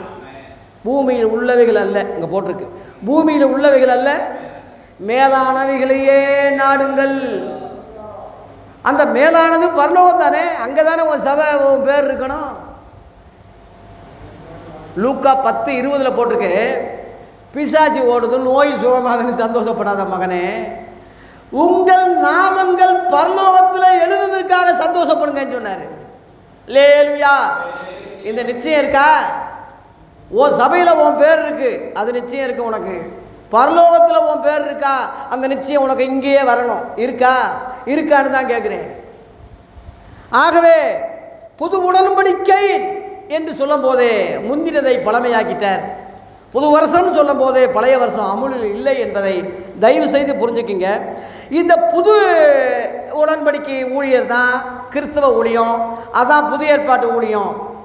2 கொரிந்தியர் 3ஆம் அதிகாரத்தில் திரும்ப வர்றேன் 6ஆம் வசனத்திலே, புது உடன்படிக்கையின் ஊழியக்காரராக இருக்கும்படி அவரே எங்களை தகுதி உள்ளவராக ஆக்கினார். அவரே, அந்த ரே அவரும் இல்லை, ரே அவர்தான். என்னையெல்லாம் இயேசு கிறிஸ்து தான் இன்னைக்கு தகுதி உள்ள ஆக்கினார், அவர் தான் ஆக்கினார். இல்லாட்டினா இன்னைக்குள்ள ஆளுங்க என்னைய கீழ் ஜாதின்னு ஒதுக்கிட்டான். இவன் பட்டியலின மக்கள், இவன் பழங்குடி மக்கள், இவன் வந்து இவன் ஜாம கோடாங்க, இவன் மந்திரவாதி, இவன் சோசியக்காரன், என்னை அப்படி ஒதுக்கியிருக்காங்க. என்னை சொல்கிறவன் முழுவதும் என்னை விட மோசமாக சோசியக்காரனாக இருக்கான், மந்திரவாதியாக இருக்கான். எப்படி வருஷம் நல்ல காலம் வருதுன்னு குறி சொல்கிறான்ல, தீர்க்கதரிசனம் என்ற பேரில் எல்லாம் சொல்கிறதெல்லாம் போய், தலை புள்ள தப்பு, ஆம்பளை புள்ள தப்புனா பொம்பளை புள்ள, ரேஷன் கார்டை வச்சு ஒருத்தன் கரெக்டாக வாய்ச்சானா உனக்கு இத்தனை பிள்ளைங்க இத்தனை தெரு இருக்கு. அந்த மாதிரி இன்றைக்கு உள்ள முழுவதும் ஜோசியம். எங்களை விட நாங்கள் ஜோசியம் மந்திரமெல்லாம் விட்டுட்டு இங்கே வந்தா, ஏன் எங்களை விட ஜோசிக்கார மந்திரவாதியெல்லாம் இங்கே நிறையா இருக்காப்பா, நிறையா இருக்கான். அதனால் தயவு செய்து இந்த நாதாரிகளை இனிமேல், இது வரைக்கும் சரி, இனிமேல பின்பற்றாதீங்க. புது ஊழியத்தை இயேசுவின் இரத்தத்தாலே, சொந்த இரத்தத்தினாலே ஸ்தாபித்தார். அந்த புது உடன்படிக்கையில் நம்ம ஊழியக்காரராக இருக்கும்படி அவரே பிஷப் இல்லை. உங்களை யார் டெடிகேட் பண்ணாங்க? இந்த பாஸ்டர் என்னை டெடிகேட் பண்ண, இந்த பிஷப் என்னை அபிஷேகம் பண்ணார். ஏன் அவனுக்கே அபிஷேகம் இல்லையே? ஏன் அவன் ஒன்றையும் அபிஷேகம் பண்ணா நீ எப்படி தான் விளங்கும்? கண்டவங்கிட்டெல்லாம் தலையை கொடுக்குறது, ஐயா எனக்கா சோம்பனுங்க, என் தலையில் வச்சு வைப்பீங்க, நல்லா கருத்தாக சொல்லுங்க. ஏன் அவனே விளங்காமல் இருக்கான், அவனுக்கே ஒன்றும் புரியல. அவங்கிட்ட போய் நீ கழுத்தை நீட்டிக்கிட்டு ஜெபம் பண்ணுங்கன்னு உனக்கு முட்டா போய் என்னடா உன்னை சொல்கிறது? அவரே இயேசு இன்று உயிரோடு இருக்கார், நேற்றும் இன்றும் என்றும் மாறாதவன் ஏண்டா சொல்கிற? இப்போவும் இருக்காரு, நான் உங்களுடனே கூட இருக்கேன்னு சொல்கிறாரே, உனக்கு விளங்கலை? இப்போயும் பேசுகிறாரு, இப்போ பேசுகிறார். இந்த வசனம் மூலமாக உங்ககிட்ட பேசிக்கிட்டு இருக்காரு. தெரியலையா உனக்கு? நானா பேசுகிறேன்? என் வாயிலிருந்து ஆவியானவர் பேசுகிறாருப்பா. ஆவியானவர் பேசும்போது இருதயத்தில் குத்தப்பட்டது. உங்களுக்கு இருதயம் குத்துது, இது கேட்குற யூடியூப்பில் இப்போ உலகம் முழுவதும் உள்ள ஆளுங்களுக்கு குத்திக்கிட்டு தான் இருக்கு. இப்போ குத்திக்கிட்டே கேட்டுக்கிட்டு இருக்கான். ஆவியானவர் பேசுகிறார். தப்பா, நீ மனம் திரும்பு. ஆவியானவர் பேசுனா நீ மனம் திரும்பணும். சகோதரரே, நாங்கள் என்ன செய்யணும்? இருதயத்தில் குத்தப்படும் போது அப்போஸ்தலர் 2ஆம் அதிகாரத்தில் கேட்டாங்களே, அதுபோல் கேளு. நான் விளக்கம் சொல்கிறேன். இவனை என்ன செய்வோம்னு கேட்காத. இவனை என்ன செய்வோம்? என்னடா செய்வோம்? நல்லா பேசுகிறானே, என்ன செய்வோம்? இவனை எப்படி அழிப்போம், ஓடிப்போம்? அப்போஸ்தலர் 7ஆம் அதிகாரத்தின்படி கல்லறிஞ்சு கொள்றியா? கல்லறியில் சொல்லறி, சொல்லுலையே என்னை அடிக்கிறது. ஏன் இந்த மதனம் முழுவதும் என்னைய அபாண்டமாக பரப்பி பேப்பரில் போட்டு கேவலப்படுத்தி என்னைய பொய் போதகம் பண்ணி என்னென்ன நீ செஞ்சியோ நீ தான் அழிஞ்சு போனியே தவிர நான் அழியலை. நான் இன்றைக்கி நிற்கிறேன். உண்மை உள்ள ஊழியர்களுக்கு கஷ்டம் வரும், துன்பம் வரும், பாடு வரும், ஜெயில் தண்டனை வரும், எல்லாம் வரும். நான் விழலை, எந்திரிச்சு நிற்கிறேன். நான் எத்தனை நிதசேன். என்னை பலப்படுத்துகிற கிறிஸ்துவினாலே எல்லாவற்றையும் செய்ய எனக்கு பலன் உண்டு. எனக்கு என்கிட்ட ஒன்றும் ஒரு சக்தி இல்லை. நான் நிற்கிறது தேவனாலே, நான் பேசுறது தேவனாலே, நான் உயிரோடு வாழ்வது தேவனாலே, உயிரோடு இருப்பதும் தேவனாலே, இனிமேல் உயிர் போனால் அதுவும் தேவனால தான், என்னால் ஒன்றும் இல்லை. ஆகவே தேவ பிள்ளைகளே, இயேசுவின் சொந்த இரத்தத்தினாலே சபை புதிய உடன்படிக்கையின் ஊழியத்தை, புதிய உடன்படிக்கை ஊழியக்காரராக இருக்கும்படி அவரே நம்மை தகுதி. அந்த 1ஆம் நூற்றாண்டில் உள்ள அந்த அப்போஸ்தலர்களை நீ பின்பற்று. நீ வேற ஒன்று, நீ அவரால் நியமிக்கப்பட்டியா இல்லையா, உனக்கு ஒரு குழப்பமாக இருக்குல்ல, இந்த குழப்பத்துக்கே பாயிண்ட் வேணாம். அப்படி சொன்னவங்களை நீ பின்பற்று. அவங்க தகுதி இயேசுவுக்காக இரத்த சாட்சியாக மறிச்சிருக்காங்க. நீ இதை விட என்ன தகுதி ஒருத்தன் காட்ட முடியும்? இயேசுவை அன்பு கூறுகிறேன், அன்பு கூறுவேன் பாட்டு பாடுறதில்ல, செத்துருக்காங்க. அதை விட எப்படி ப்ரூவ் பண்ண முடியும்? இயேசுவை நேசிக்கிறேன்னு செத்துருக்காங்கப்பா. அவங்கள பின்பற்றி, அவங்க நிருபங்கள் உன் கையில் அழகு தமிழில் நல்லா அச்சடித்து ஆவியானவர் கொடுத்துருக்காரு, அதை பாரு, அதை பின்பற்று, எல்லாம் சரியாக போயிடும். அல்லேலூயா. 2வது பாயிண்ட் சொல்லிட்டேன். 3வது பாயிண்ட், இயேசு கிறிஸ்துவின் புதிய ஏற்பாடு ஊழியம் முற்றிலும் புதுசே. முற்றிலும் புதுசு, புதுசுனே போட்டிருக்கு, முற்றிலும் புதுசு. 2 ஊழியத்துக்குள்ள வித்தியாசம் பார்த்தீங்கன்னா புதுசு எது பழசு எதுன்னு தெரிஞ்சிடும். 2 கொரிந்தியர் 3ஆம் அதிகாரத்தை திரும்ப நான் எடுக்கிறேன், 8 இருந்து நான் படிக்கிறேன். ஒளிந்து போகிற மகிமைய உடைய அந்த ஊழியம். யூதர்கள் மத்தியில் அப்போஸ்தலர்கள் ஊழியம் செஞ்சாங்க. அதனால் அந்த யூதர்கள் பழைய ஏற்பாட்டையே நினைக்கிறதுனால, மோசையே நினைக்கிறதுனால, அந்த ஊழியத்தையே நினைக்கிறதுனால புதிய ஊழியத்தை, புதிய ஏற்பாட்டு ஊழியத்தை துணிக்கிறதுனால, அறிமுகப்படுத்துறதுனாலே, சொல்கிறதுனால அந்த பழைய ஏற்பாட்டை அவங்களுக்கு சொல்ல வேண்டியதாக இருக்குது. சில ஆளுங்க சொல்கிறாங்க, அப்போஸ்தலர் பழைய ஏற்பாடு சொல்கிறாங்க, அதையும் சொல்லியிருக்காங்கன்னா, செஞ்ச ஊழியம் அவங்க மத்தியில் ஊழியம் செஞ்சதுனால அவங்க கடைப்பிடிச்சதை சொல்லி தான் புதிய உடன்படிக்கைக்கு நம்ம கொண்டு வரணுமே தவிர வேற விளக்கம் அவங்களுக்கு எப்படி கொடுக்க முடியும்? இப்போ அதே ஊழியம் புறஜாதிகிட்ட சொல்லும் போது பழைய ஏற்பாடை சொல்லலை. அது உங்களுக்கு தெரியுமா? அப்போஸ்தலர் 10ஆம் அதிகாரத்தில் கொர்நேலி வீட்டில் பேதுரு ஊழியம் செய்கிறான், பழைய ஏற்பாட்டையே சொல்லலையே. இயேசு தான் மெயின், அவர் தான் மெயின். சிலுவையில் அறையப்பட்ட இயேசு உயிர் தெழுந்தார். அந்த ஜனங்க கேட்டுக்கிட்டு இருக்கும்போதே பரிசுத்த ஆவியானவர் எல்லா மேரையும் இறங்கினார்னு 44 போட்டிருக்கு. அங்கே பழைய ஏற்பாடு சொல்லலை. ரட்சிப்புக்கு பழைய ஏற்பாடு தேவையில்லை, அவசியம் இல்லை. ஆண்டவமாரே நாங்கள் ரட்சிக்கப்படுறதுக்கு என்ன செய்யணும்னு சொல்லி அப்போஸ்தலர் 16:30 அதிகாரிகள் கேட்கும்போது பழைய ஏற்பாட்டையா சொன்னாங்க. அதற்கு அவர்கள், கர்த்தராகி இயேசு கிறிஸ்துவை விசுவாசி, அப்பொழுது நீயும் உன் வீட்டாரும் ரட்சிக்கப்படுவீர்கள்.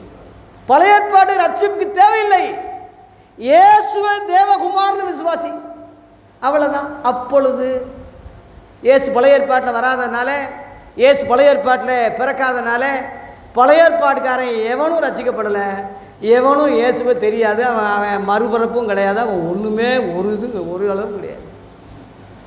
அந்த ஊழியம் வேற, அதான் அந்த ஊழியம்னு போட்டிருக்கு, அந்த ஊழியம் போட்டிருக்கு. புறஜாதிகளுக்கு அது தேவையில்லை. இப்போ அத்தனை பட்டணத்தில் பவுல் ஊழியம் செஞ்சான். அப்போஸ்தலர் 17ஆம் அதிகாரத்தில் 23 to 31 வரை பழைய ஏற்பாடை கோட்பாடு பண்ணியிருக்கானா, சொல்லியிருக்கானா? இல்லையே, அவசியம் இல்லை. அப்போஸ்தலர் 14ஆம் அதிகாரத்தில் ஒரு பிறவி செப்பானி நடக்கும்போது ஜனங்க பூசாரியெல்லாம் மாலையை கொண்டு வந்து பூஜை செய்ய வந்தாங்களே, பழைய ஏற்பாட்டையா சொன்னாங்க அவங்களுக்கு? நாங்களும் உங்களைப் போல பாடு உள்ள மனுஷங்கப்பா, இந்த வீணான தேவர்களை விடுங்க, வானத்தையும் பூமி உண்டாக்க தேவனிடத்தில் மனம் திரும்புங்க, நாங்கள் ஒரு ஊழியக்காரன், இப்படி தான் சொன்னாங்க. அங்கே பழைய ஏற்பாடை சொல்லலையே. எல்லா இடங்களையும் பாருங்கள், யூதர்கிட்ட சொல்லும் போது பழைய ஏற்பாடை சொன்னாங்க. ஏன்னா அவன் பழைய ஏற்பாடையே வெறியாக இருக்கான்.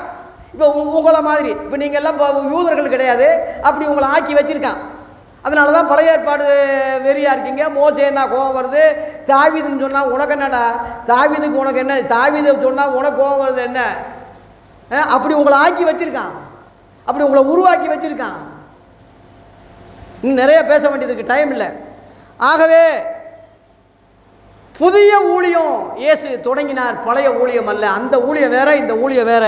இன்னும் தொடர்ந்து சொல்கிறேன். 8, ஒளிந்து போகிற மகிமையுடைய அந்த ஊழியம். பழைய ஏற்பாடு ஊழியம் ஒளிந்து போகிற மகிமை தான், ஒளிந்து போகிற. ஆமாம், இப்போ பழைய ஏற்பாட்டில் அந்த மகிமைன்னு சொல்கிறதுக்கு ஒரு வார்த்தை சொல்கிறாங்களே, அது என்னது, என்னமோ சொல்லுவாங்களே, செனாடா என்னமோ சொல்லுவாங்க, மகிமைன்னு சொல்கிறது. வெரி குட், வெரி குட், நன்றியா. செக்கினா மகிமை இங்கே போட்டிருக்கு. மகிமை ஒளிஞ்சு போகிறதுன்னு போட்டிருக்கு. செக்கினா மகிமை ஒளிஞ்சு போகும்டா நாய. நிலைச்சிருக்கிற மகிமை ஒன்று இருக்கு, அதை பாரு. செக்கினா செக்கினா செக்கினான்னு சொல்லிக்கிட்டு இருக்கிறியா, சொக்க மாதிரி. இங்கே பாரு, இங்கே போட்டிருக்கு, ஒளிந்து போகிற மகிமையுடைய அந்த செக்கினா, அந்த ஊழியம் அப்படி மகிமை உள்ளதாக இருந்தால் அதுவே பெருசா நீ பேசுனா. 2வது படி, ஆவிக்குரிய ஊழியம் அதிக மகிமை உள்ளதா. மகிமை அதிக மகிமை.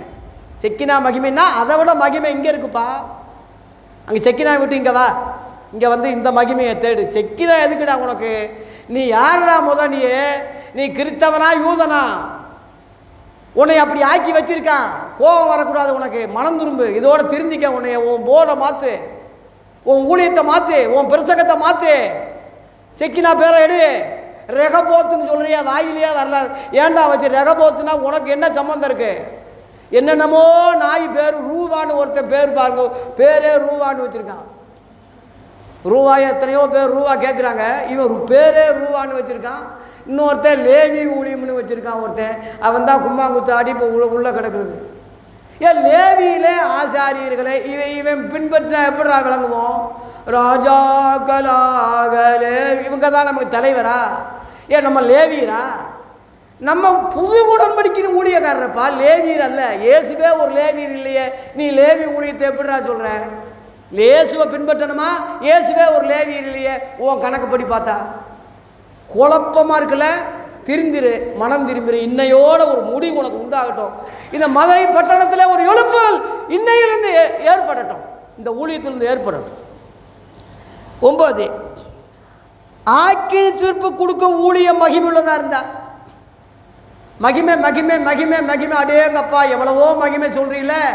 ஆக்கினா தண்டனை, தண்டனை கொடுக்குற ஊழியமே, நீ சொல்ற ஊழியமே அப்படி இருந்தா,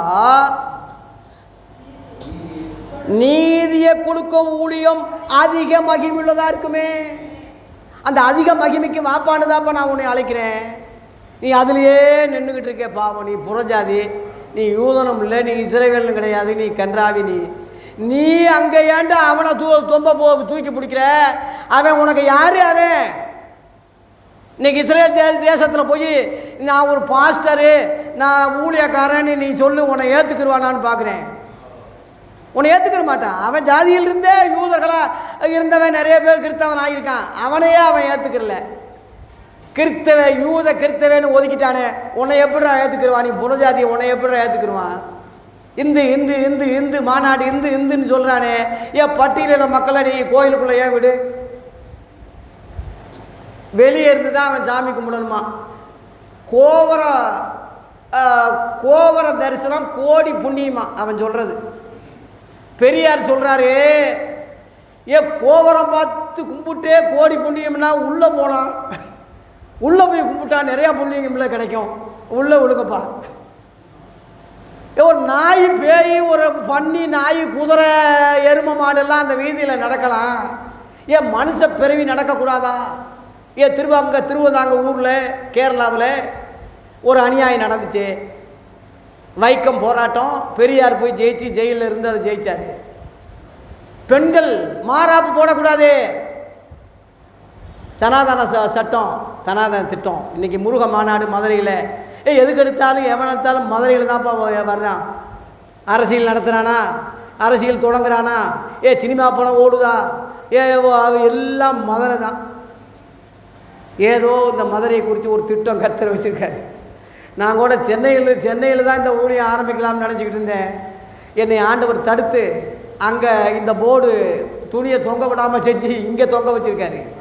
இங்கே ஏதோ ஒரு திட்டம் வச்சுருக்காரு மதுரையில். இங்கேருந்து எழுப்புதல் உண்டாகட்டும், உலகமெல்லாம் போகட்டும். அல்லேலூயா. ஓலைச்சுவடிகளில் முத திருக்குறளை மொழிபெயர்த்து எல்லிஸ் பிறப்பு இங்கே தான் மதுரையில் தான் மீனாட்சி அம்மன் கோயிலில் வெளியிட்டார். எல்லிஸ் பிறப்பு அவருக்கு ஞாபகமாக தான் எல்லிஸ் நகர் இப்போ உருவாகியிருக்கு. சென்னையில் எல்லிஸ் தெருவுண்டு தெரு இருக்குது, அவர் இருந்த இடம். மதுரை ஒரு மையப்பொருள். மதுரையை ஆட்டையை போடுறதுக்கு இன்னைக்கு வட இந்தியாக்காரெல்லாம் இங்கே படையெடுத்து வர்றான். முத புரிஞ்சுக்க ஒரு விளக்கம் சொல்கிறேன். ஏன் முருகன் சொல்கிறது ஒரு விளக்கம் கொடுக்குறேன். அழகு உடையவன் அர்த்தம். ஏசாயா 53 அதிகாரத்தில் அவரை பார்க்கும்போது நம்ம விரும்பத்தக்க அழகு, அவருக்கு அழகும் இல்லை சௌந்தரம் இல்லை. இயேசு கிறிஸ்துவை அழகு உள்ளவரை அழகில்லாத அளவில் நமக்காக பலியானார். அவர் தாயா அழகுள்ளவர், அவர் தாயா முருகன். இன்னும் பச்சையாக சொல்ல போனால் முருகன் இயேசு தான். எவனாவது சொல்ல துணிவு இருக்கா? இயேசு தான் முருகன். அவருக்கு நமக்காக நம்ம மீட்கக்காக அழகு இழந்தார். அழகு என்று சொல்லுக்கு முருகா. அழகுன்னா முருகு, தமிழ் அர்த்தம் முருகு, அழகு. அவர் தான் அழகு. அந்த பலியானது தான் காவடின்னு தூக்குறான். காவுன்னா பலி, அடி, பலியாக அடிக்கப்பட்டார். காவு அடி. எவனாவது விளக்கம் சொல்லு பார்ப்போம். காவடிக்கு இயேசு காவாக தன்னை பலியாக அடிக்கப்பட்டார். அதான் காவடி. வள்ளி தெய்வானை இந்த இதே திருப்பரங்குன்றத்தில் தெய்வானை திருமணம். தெய்வானைன்னா வானத்திலிருந்து வந்தவன்னு அர்த்தம். எதுக்கு திருத்தணி வள்ளி குரத்தி பட்டியலின மக்கள் வள்ளி குரத்தி, அது பூமிக்குரியவன்னு அர்த்தம். அவன் மேல் ஜாதியா, அவன் கீழ் ஜாதியா. இவன் சூத்திரன், காலில் இருந்து வந்தானா, அதான் மண்ணு. அவன் மேலேருந்து தெய்வானே. ரெண்டையும் கட்டி அணைக்கிற மாதிரி பழமுதிரி சோலையில் ரெண்டையும் சேர்த்து அங்கே ஒரு படை உருவாகிருக்கு. 6 படைன்னா சேனைன்னு அர்த்தம். இயேசுவுக்கு சேனைகளின் கர்த்தர்னு ஒரு பேர் இருக்குது. சேனை, அவர் தான் சேனை, அவர் தான் படை. அவர் கையில் இருக்கிற வேலு இம்மானுவேல், வெற்றி சிறந்தார். வேல் வெற்றி வேல். கொலோசியர் 2:15 சிலுவையில் வெற்றி சிறந்தார். ஒவ்வொன்றுக்கு அர்த்தம் இருக்குப்பா. நீங்கள் அறியாமல் ஆராதிக்கிற அவரையே அறிவிக்கிறேன்னு அப்போஸ்தலர் 17:23 சொல்கிற துணிவு உனக்கு இருக்கா? முருகன்னா கற்பனைன்னு அவனே சொல்கிறான். கற்பனை என்றாலும், இந்த மதுரை சவுந்தரராஜன் தான் பாடினது. கற்பனை என்றாலும் கச்சிலை என்றாலும், கற்பனை தான் கட்சியில் தான். கற்பனை கச்சிலையாக மாறினான். நிஜ வடிவில் வந்தவர் இயேசு. கிபி வரலாறு இருக்கு. முருகனுக்கு மாநாடு நடத்துகிறான். வரலாறு இல்லை, அது கற்பனை. இன்னும் சொல்ல போனால் நிழல், இன்னும் சொல்ல போனால் பழைய ஏற்பாடு, புதிய ஏற்பாடு. இயேசு நிஜமாக வந்தவர். அந்த வள்ளி தெய்வானவன் சொல்கிறது அர்த்தம். மத்தேயு 28:18 வானத்தையும் பூமியில் எனக்கு சகல அதிகாரம் எனக்கு உண்டுன்னு சொன்னார். வானத்தையும் பூமியும் கட்டி அணைச்சி 2 மனைவிகளாக 2ஐயும் நான் கட்டி ஆளுறேன்னு சொல்கிறது தான் அந்த அர்த்தம். மயில் அழகை மேற்கொண்டார். பாம்பு சர்ப்பம் பிசாசி நசுக்கினார். வேலாயுதம் இம்மானு வேலாக உலகத்தில் அவதாரம் பண்ணார். என்னடா உனக்கு விளக்கம் கொடுக்கணும்? இதை விட 6 படைன்னு சொல்லி 6 கோயிலை வச்சானே. இன்னைக்கு இந்துக்கள் மாநாடுன்னு சொல்லி ஆர்எஸ்எஸ் பஜ்ரங்கத்தல் RSS 1925 தொடங்கினாங்க. 1925. இப்போ 2025 100 வருஷம் முடிய போகுது. இந்த வருஷத்துக்குள்ளேயே ஒரு பெரிய அளவில் நம்ம உண்டாக்கிடுவோம், ஒரு பெரிய கலவரத்தை உருவாக்கிடுவோம், ஒரு பெரிய அளவில் சாதிச்சிருவோம்னு 100 ஆண்டு கணக்கில் செயல்பட்டுக்கிட்டு இருக்கான். 6வது மாதத்தில் முருகன் விழா தொடங்கினா 6 கோபுரத்தை வச்சான், 6 தீர்மானங்கள் போட்டான். 3 6 வருதா? 666 வருதா? இதெல்லாம் அடையாளங்களாக நினச்சிக்க. என் பேர் முருகேசன், அந்த பேர் இன்னும் மாற்றலை நான். ஏன்னா என் அண்ணன் சொன்னார், ஏன்பா நம்ம குலதெய்வம் முருகனை விட்டுட்டு நீ இயேசுவனி போகலாமான்னு கேட்கும்போது, இப்போவும் முருகனை தானா அண்ணன் கும்பிடுறேன் அப்படின்னு. என்னடா சொல்கிறேன்னா, இயேசு தானே அந்த கண்கண்ட முருகன். முருகன்னா அழகுன்னு சொல்கிறீங்களே, இயேசு பிறப்பழகு, அவர் உபதேச அழகு, தண்ணியை ரசமா மாத்தினாரே அது அழகு, கடல்ல நடந்தாரே அது அழகு, மரித்து உயிரோடு எழுந்தாரே அது அழகு, திரும்ப வரப்போறாரு அது அழகு. எல்லாமே அழகுக்குரியவர் இயேசு கிறிஸ்து ஒருவர் தான். அதனால இந்த மாநாடு இன்னைக்கு புதிய ஏற்பாடு ஊழியர் கூட்டம் என்று மாநாடு இன்னைக்கு 25 ஆரம்பிக்கிறேன். உலகமெல்லாம் பரவட்டும், எல்லாருக்கும் என் பேச்சுக்கு எவனாவது பதில் சொல்ல சொல்லு. ஆகவே கந்திர சஷ்டி கவசத்தை பாராமல் சொல்லுவேன். சஷ்டிய நோக்கு சரவண பவனர் சிச்சர் கூதும் செங்கதர் வேலம் பாதமரி நீல் மணி சதங்கை கீதம் பாட கிண்கணியாட மையால் நெய்யும் மயில் வாகனர் வர வர வேலாயுதனர் வருக வருக எல்லாம் எங்களுக்கு தெரியும்ப்பா. அதெல்லாம் நிழல், நிஜம் இயேசு. அர்த்தமுள்ள இந்து மதம் உண்மைதான், ஒத்துக்கிறேன். அந்த அர்த்தத்துக்குரியவர் இயேசுன்னு கண்ணதாசனே சொல்லியிருக்கானே. அர்த்தமுள்ள இந்து மதம் சொன்ன கண்ணதாசன் அர்த்தத்துக்குரியவர் அந்த இயேசு கிறிஸ்தானு இயேசு காவியத்தை எழுதினாயா கடைசியில் செத்தாரு. அது தெரியுமா உங்களுக்கு? விவேகானந்தரை தூக்கி பிடிக்கிறிய, விவேகானந்தர் ஞான தீபம் சுடரில் இயேசுவை பற்றி எவ்வளோ அருமையாக எழுதியிருக்காரு, தெரியாதா உனக்கு அதெல்லாம்? அதனால பழைய ஏற்பாடு மாதிரி ஒரு கற்பனை, ஒரு கட்சியிலை, இன்னும் சொல்ல போனால் நிழல், நிஜம் வந்து இயேசு. பழையவைகள் ஒழிந்து போயினே எல்லாம் புதிதாயினேன்னு சொன்னாரே, அதுதான் புதிய ஏற்பாடு, அதான் புதிய ஊழியம், அதான் தண்டனை இல்லாத ஊழியம், மகிமை உள்ள ஊழியம். நீ செய்கிற ஊழியர் ரெண்டையும் சேர்த்து களைஞ்சி மண்ணையும் சோத்தையும் சேர்த்து சாப்பிட்டுக்கிட்டு இருக்கிற மகனே, மனம் திரும்புன்னு தான் அவங்ககிட்ட நான் சொல்கிறேன்.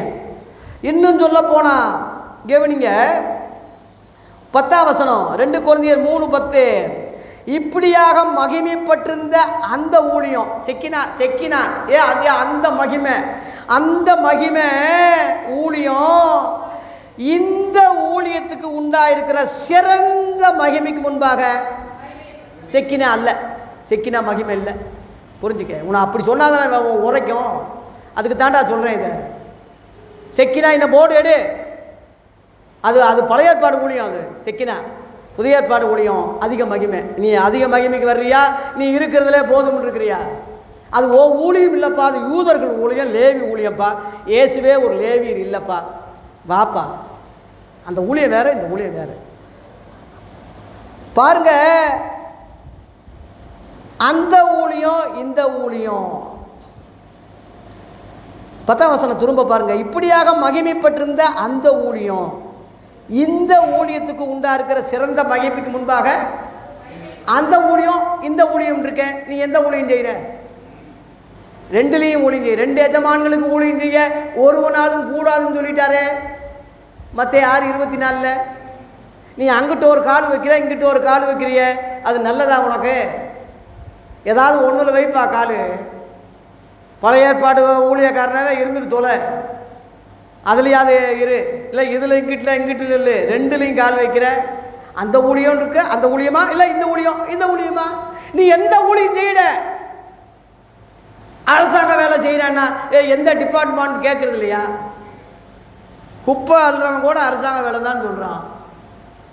அரசாங்க வேலைன்னா என்ன வேலை? டிபார்ட்மெண்ட் இருக்குல்ல. அதுபோல நீ ஊழியக்காரன், நான் ஊழியக்காரன்னா எந்த ஊழியம்ப்பா? அந்த ஊழியமா இந்த ஊழியமா? பழைய ஏற்பாடு ஊழியமா புதிய ஏற்பாடு ஊழியமா? பழைய ஏற்பாடு தான் ஒழிஞ்சு போச்சுட்டு இருக்கேன். திரும்ப சொல்கிறேன், 14:15 அதுலேயே 14:15 அவர்களுடைய மனது கடினப்பட்டது. இவங்க மோசே, நீங்கள் 13 பார்த்தீங்கன்னா, மேலும் ஒளிந்து போவதின் முடிவை பழைய ஏற்பாடு இஸ்ரவேல் புத்திரர் நோக்கிப்படாதபடி மோசே தன் முகத்தின் மேல் முக்காடு போட்டு கொண்டது போல நாங்களும் போடுறதில்லைன்னு. மோசே மாதிரி நீ ஆகக்கூடாதுப்பா. மோசேன்னு திறப்பின்னு வாசல் செய்வோம், மோசேன்னு திறப்பின்னு வாசல் செய்வோம் வேண்டாம்னு தானே போட்டிருக்கீங்க. நீ என்னடா ஊழியக்காரன் பெரிய சுவிசேஷர், நீ உன் முகமும் உன் மண்டையும் பாரு. நீ என்னடா மக்களை நீ கெடுத்து நாசமாக்கிக்கிட்டு இருக்க, நீ நாசமாக்கிக்கிட்டு இருக்க. உன்னை எல்லாம் சுவிசேஷம்னு சொல்லிட்டு மக்களை ஏமாத்திக்கிட்டு இருக்க. அவர்களுடைய மனது கடினப்பட்டது. இந்நாள் வரைக்கும் பழைய ஏற்பாடு, இந்த பழைய ஏற்பாடுன்னு வார்த்தை நான் சொல்லலை, இல்லை வேதாகம சங்கம் சொல்லலை. இங்கே பவுல் சொல்கிறாயா, பவுலை நீ மேன்மைப்படுத்துறது உண்மையானா அவன் வார்த்தையை மேன்மைப்படுத்து. பழைய ஏற்பாடு முக்காடு, கடினப்பட்டது. அது கிறிஸ்துவினாலே நீக்கப்படுகிறது. 2000 வருஷத்துக்கு முன்னாடியே நீக்கப்பட்டாச்சு. இன்ன வரைக்கும் நீக்காம நீ அதை அமல்படுத்தாம அது புரியாமல் இருக்கிறீங்கன்னா உன்னை விட ஒரு முட்டா பையன், ஒரு கேடு கட்ட நாய் உலகத்தில் எவன்டா இருக்கான்? எப்படிடா கிறிஸ்தவத்தில் எழுப்புதல் வரும்? எப்படி வரும்? வேதத்தை கேளாதபடி தன் செவியை விளக்கக்கூடிய ஜபமும் அருவருப்பானது. நீ சத்தியத்தை கேட்காம, உபதேசம் கேட்காம, எது கொடுத்தாலும் 24 மணி நேரம் ஜபம், முழங்கால் ஜபம், நடுநிச ஜபம், அமாவாசை ஜபம், ஏன் இருட்டு ஜபம், ஏன் உருட்டு ஜபம், அப்படியே எங்கப்பா நீ எத்தனை ஜபம் பண்ணாலும் ஒரு அளவுக்கு ஒரு புரோஜனமும் உனக்கு ஆகாது. புரிஞ்சுக்க. 15 மோசேயின் ஆகமங்கள் வாசிக்கப்படும் போது இந்நாள் வரைக்கும் முக்காடு அவர்கள் இருதயத்தின் மேல் இருக்கிறதே. அவர்கள் கர்த்தரிடத்தில் மனம் திரும்பும் போது அந்த முக்காடு எடுபட்டு போகும். இஸ்ரேல் ஜனங்க இன்னும் கர்த்தரிடத்தில் மனம் திரும்பல, அந்த முக்காட்டில் தான் இருக்காங்க, இன்னும் ரட்சிக்கப்படல அவங்க. அதான் பவுல் சொல்கிறான் ரோமர் 10ஆம் அதிகாரத்திலே, இஸ்ரவேலர் ரட்சிக்கப்பட வேண்டும் என்பதே என் இருதயத்தின் விருப்பம், நான் தேவனை நோக்கி செய்யும் ஜெபம். இஸ்ரவேல் இன்னும் ரட்சிக்கப்படலை. ரட்சிக்கப்படாதவன் அவனுக்கு வழிகாட்டி, ரட்சிக்கப்படாத செக்கினாவா ஓன் செக்கினா அந்த மகிமையா ஓ மகிமே. ரட்சிக்கப்படாதவன், மனம் திரும்பாதவன், இயேசுவை ஏற்று ஏன்னு தெரியாதவன், ஓ கிறிஸ்தவனே இல்லாத ஆளுகளை பிடிச்சிக்கிட்டாட்டா நீ ஊழியம் செய்கிற. நீ என்ன ஊழியம் கேட்டால் அவனும் யெகோவாவை கும்பிட்டவன், மெய் கடவுளை கும்பிட்டவன். மெய் கடவுள் தான் எல்லார் மேலும் இருக்காரு. நல்லோர் மேலும் தீயோர் மேலும் மெய் கடவுள் மழையை பெய்கிறாரு, சூரியனை கொடுக்குறாரு. அவனுக்கு மட்டுமா? அவன் குமாரனே வந்திருக்கும் போது சிலுவையில் கொண்ட பாவி அவன் தானே. ஆனால் அறியாமையில் செய்ததுனாலே அவங்க நான் இறக்கப்பட்டேன்னு பவுல் சொன்ன மாதிரி அவங்க அறியாமையில் இருக்காங்க. இயேசு தாங்கள் செய்து என்னதென்று அறியாமல் இருக்காங்கன்னு ஜெபிச்சிட்டாரு. இல்லாட்டினா அழிஞ்சு போயிருப்பாங்க. ஹிட்லர் 60 லட்சம் யூதர்களை கொண்டு குவிச்சான். இன்ன வரைக்கும் யூதர்கள் நாட்டுக்கு இறந்துனா தான் இருக்கான். ஈரானில் கொண்டு போட்டு அந்த பையன் அழுகிறான். ஐயோ மண் எடுத்து வாயில் போடுறான். ஐயா நாங்கள் மண்ணையா சாப்பிட தோற நிறுத்துங்கப்பா. இன்றைக்கி நிறுத்திட்டேன்னு ஒரு அறிவிப்பு கொடுத்துருக்காங்க. இது என்ன ஆக போகுதுன்னு தெரியல. யுத்தங்கள், பஞ்சங்கள், கொள்ளை நோய்கள், பூமி அதிர்ச்சிகள் வரும். இயேசு சொன்னார், நீ ஒன்றும் சொல்ல வேண்டியதில்லை. நான் பெரிய அவன், நான் தீர்க்கதரிசி, நான் சொல்கிறது பலிக்கும். உனக்கு என்னடா நாயே தெரியும்? உனக்கு என்ன அளவு தெரியும்? இதையே புரியலன்னா நீ தீர்க்க தரிசனம் குறி சொல்கிறது ஜோதி. எங்கள் ஆளுகள்லாம் நல்லா சொல்கிறாங்க. எங்கள் சத்தியமூர்த்தி நகரத்தில் பாரு, எங்கள் நாய்க்குமார்கள்லாம் நல்லா ஜோசியம் சொல்கிறதெல்லாம் பலிக்குது. படிக்காமையா அவள் வீடு கட்டுறான், படிக்காமையா அவ்வளோ செல்வாக்கு இருக்கான், படிக்காமையா அவன் ஜோசிக்காரெல்லாம் நீங்கள் நல்லா இருக்கான், வசதியாக இருக்கான், எல்லாம் அவன் சொல்கிறதெல்லாம் பலிக்குது. நீ என்ன அவனை விட நீ பெரிய ஆள் என்ன? இயேசுவை நோக்கி பார்ப்பா. பெரிய தீர்க்கதரிசி, ஜனங்களுக்குள்ளே வல்லமையான தீர்க்கதரிசி இயேசு கிறிஸ்து தான். அவர் சொன்னதான் நடந்துக்கிட்டு இருக்கு. நீ ஒன்றும் பெரிய இயேசுவோட நீ பெரிய ஆள் இல்லை. உன்னை தயவு செய்து ஆணவம் திமிரிலிருந்து, உன் பெருமையிலிருந்து, அகராதிலிருந்து உன்னை மாற்றிக்க. இயேசு தான் உனக்கு தலைமை தீர்க்கதரிசி. அவர் தான் உனக்கு முன்னோடி. அவர் சொன்னதெல்லாம் நடந்துக்கிட்டு இருக்கு. அதை நீ சொல்லத்தான் நீ தபால்காரன் மாதிரி நீ வந்திருக்கிறிய தவிர நீ ஒன்றும் புதுசாக சொல்ல வேண்டிய தபால்காரன் வேலை என்ன? தபால் வருது, அதை அப்படியே எடுத்துகிட்டு போய் கொடுக்குறதாண்டா அவன் வேலை. அவன் டீக்கு 5-10 கொடுத்தானா வாங்கிட்டு போய் தொலை, 3 குடிச்சிட்டு போ. அதில் பிள்ளைங்க மிஸ்டேக் இருக்குது, எழுத்து பிழை இருக்குது, மூல பாஷையில் அப்படி இருக்கு. உனக்கு என்னடா உனக்கு தெரியும்? மூல பாஷை பிள்ளை எல்லாம் அவர் பார்த்துக்குருவார். ஆவியா வேத வாக்கியங்கள் எல்லாம் தேவ ஆவியில் அருளப்பட்டிருக்கு. அதை குறை சொல்கிறதுக்கு உனக்கு என்ன உரிமை இருக்குது? அதனால் வேத பொருட்டர்களை, வேத சத்தியத்தை பேசி சபையை இழுக்கு கெடுத்து இருக்கிற ஆளுகளை நம்பாதீங்க. சிஎஸ்காரங்க உங்களை சொல்கிறேன், ஆர்சிக்காரங்க உங்களை சொல்கிறேன், சபை விட்டு போகாதீங்க. எவனை நம்பி போக முடியும்? யார் இருக்கா நமக்கு? யார் எந்த பேச்சை யாரையும் நம்பி சபையை விட்டு போயிடாதீங்க. அப்படி போனவன் முழுவதும் ரொம்ப கண்ணீரோடு அவனை விட மோசமாக இருக்கான். இவன் கொடுமைன்னு போனால் அங்கே கொடுமை ஆடிக்கிட்டு வர்ற மாதிரி சிஎஸ்ஐ சரியில்லைன்னு நான் வந்தால் பெந்தைகோஸ்ல இது அதை விட மோசமாக இருக்கான். அங்கேயாவது படித்த எஜுகேஷனு ஒரு ஜென்டில்மேனு ஒரு ஒழுங்கும் கிரமோ இருந்துச்சு இந்த ஜார்ஜ் ஆலயத்தில். இப்போ திரும்ப நான் போக முடியல. போகலாம், ஆனால் இனிமேல் போக முடியாது நான். அதனால பெந்தைகோஸ்காரன் எவனையும் நம்பாதீங்க. எந்த நாயும் கல்ல நாயாக தான் இருக்கான். அவனோட ஒப்பிட்டா சிஎஸ்ஐ பரவாயில்ல, ஆர்சி கூட பரவாயில்லன்னு சொல்கிறேன் இப்போ. அதனால் ஸ்தாபனங்களை விடுங்க, சபையை விடுங்க. ஏன்னா எல்லாம் உபதேசம் தெரியல, சத்தியம். இப்போ இவன் என்ன வாழுது? யாரையும் நம்பி போகாதீங்கன்னு தான் சொல்கிறேன். யாரையும் நம்பி போகாதீங்க. 3 புதிய ஊழியம் இயேசு தொடங்கினார். 3 4வது சொல்லி முடிக்கிறேன், இதோட முடிக்கிறேன். 4வது சொல்லி முடிக்கிறேன். 4வதாக இயேசு ஏற்படுத்தின புதிதான மார்க்கத்தில் கிறிஸ்தவர்கள் சேர வேண்டும். இதோட முடிக்கிறேன் நான். இயேசு ஏற்படுத்தின புதிதான மார்க்கத்தில் கிறிஸ்தவங்களா நீ உண்மையிலே ஒரிஜினல் கிறிஸ்தவனாக இருந்தா நீ இதில் சேரணும். இந்த இதில் ஆவிக்குரிய வகையில் சேரணும். தலைமை இடம் பரலோகம், தலைவர் இயேசுன்னு சொல்லிட்டேன்ல, இதில் நீ சேரணும். நீ நல்லவனாக இருந்தா, கிறிஸ்தவனாக இருந்தால் நீ சேரணும், இல்லாட்டா நீ சேராத. ஆதி அப்போ சொல்ல இதை சொன்னாங்க, நான் சொல்லலை. இது சொல்லி முடிக்கிறேன். எபிரேயர் 10:19. எபிரேயர் 10:19. ஆகையால் சகோதரரே, நான் பரிசுத்த ஸ்தலத்திலே, பரிசுத்தம்னா பரலோகம் தான், பரலோகத்திலே பரிசுத்த ஸ்தலத்திலே பிரவேசிப்பதற்கு இயேசுவானவர் தம்முடைய மாம்சமாகிய திரையின் வழியாக, இந்த வார்த்தையை கவனிங்க, புதிதும் ஜீவனுமான மார்க்கத்தை நமக்கு உண்டு பண்ணினபடியால். அல்லேலூயா. புதிதும் ஜீவன், ஜீவன்னா உயிர் உள்ளது, புதிதுனா புதுசு, பழசல்ல, பழைய ஏற்பாடு அல்ல, புது உடன்படிக்கை, புது அப்பம், புது ரசம், புதிய எருசலேம், புதிதானது, எல்லாம் புதுசு. புதிதும் அப்படி போட்டிருக்கு. அதான் புதிய ஏற்பாடு, புதிய ஊழியம், புது உடன்படிக்கை, எல்லாம் நிறையா விளக்கம்லாம் டைம் இல்லை. இந்த மார்க்கத்தை, மார்க்கம்னா வழின்னு அர்த்தம். நானே வழின்னு சொன்னார், நானும் ஒரு வழின்னு சொல்லலை. வேறு வழியாக ஏற்கிறவன் கொள்ளைக்காரனே. அப்போது யோவான் 10:1 இருக்குது. வேறு வழி, வேறு ரூட்டில் பரலோகத்தில் எவனும் போக முடியாது.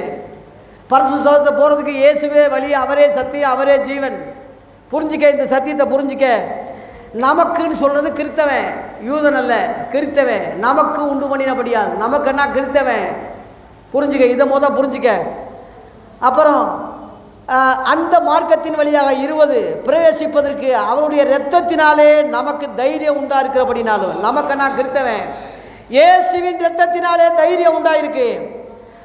தேவனுடைய வீட்டின் மேல் அதிகாரியானிய மகா ஆசாரியர் நமக்கு ஒருவர் இருக்கிறபடினாலும், மகா ஆசாரியார். இன்னைக்குள்ள ஆசாரிகள் மகா ஆசிரியர் கிடையாது. பெரியவர்கிட்ட வாங்க. உலகத்திற்கு நம்மோடு இருக்கிறவர் பெரியவர். என் பிதா என்னிலும் பெரியவர் சொன்னார். இயேசு எல்லாரிலும் பெரியவராக இருக்கார். அந்த பெரியவர்கிட்ட வாங்க, அதான் மகா பெரியவர். இன்றைக்கி உள்ளவெல்லாம் சின்னவன், சின்ன சல்லிக, இவங்களெல்லாம் விட்டுருங்க. பெரிய ஆளுகிட்ட இங்கே போட்டுங்க, பெரிய ஆளுகிட்ட வாங்க. எல்லாம் கடைசியில் சுப்ரீம் கோர்ட்டுக்கு போகிறோம்ல, அந்த மாதிரி சுப்ரீம் கோர்ட்டு தான் இயேசு பெரியவர். அவருக்கு மேலே யாரும் கிடையாது. என்னை தள்ளி என் வார்த்தைகளை ஏற்றுக்கொள்ளாதவனை நியாயந்திருக்கிறது ஒன்று இருக்குது. நான் சொன்ன வசனமே அவனை கடைசி நாளையும் நியாயந்திருக்கும். அல்லேலூயா. ஃபைனல் இயேசு தான். அங்கே வாங்க, அங்கே சேருங்க. அங்கே போட்டிருக்கு 22. நான் முடிக்கிறேன். துர்மனச்சாட்சி நீங்க தெளிக்கப்பட்ட இருதயம் உள்ளவளாயும் சுத்த ஜலத்தால் கழுவப்பட்ட சரீரம் உள்ளவளாகும் உண்மையுள்ள இருதயத்தோடும் விசுவாசத்தின் பூர்ண நிச்சயத்தோடும் சொல்லுங்க சேரக்கடவும். இதில் சேருங்க. இந்த ஆவிக்குரியதில் சேருங்க. இயேசு தலைவராக்க அதில் சேருங்க. தலைமையிடம் பரலோகம் அதில் சேருங்க. புது உடன்படிக்கை அதில் சேருங்க.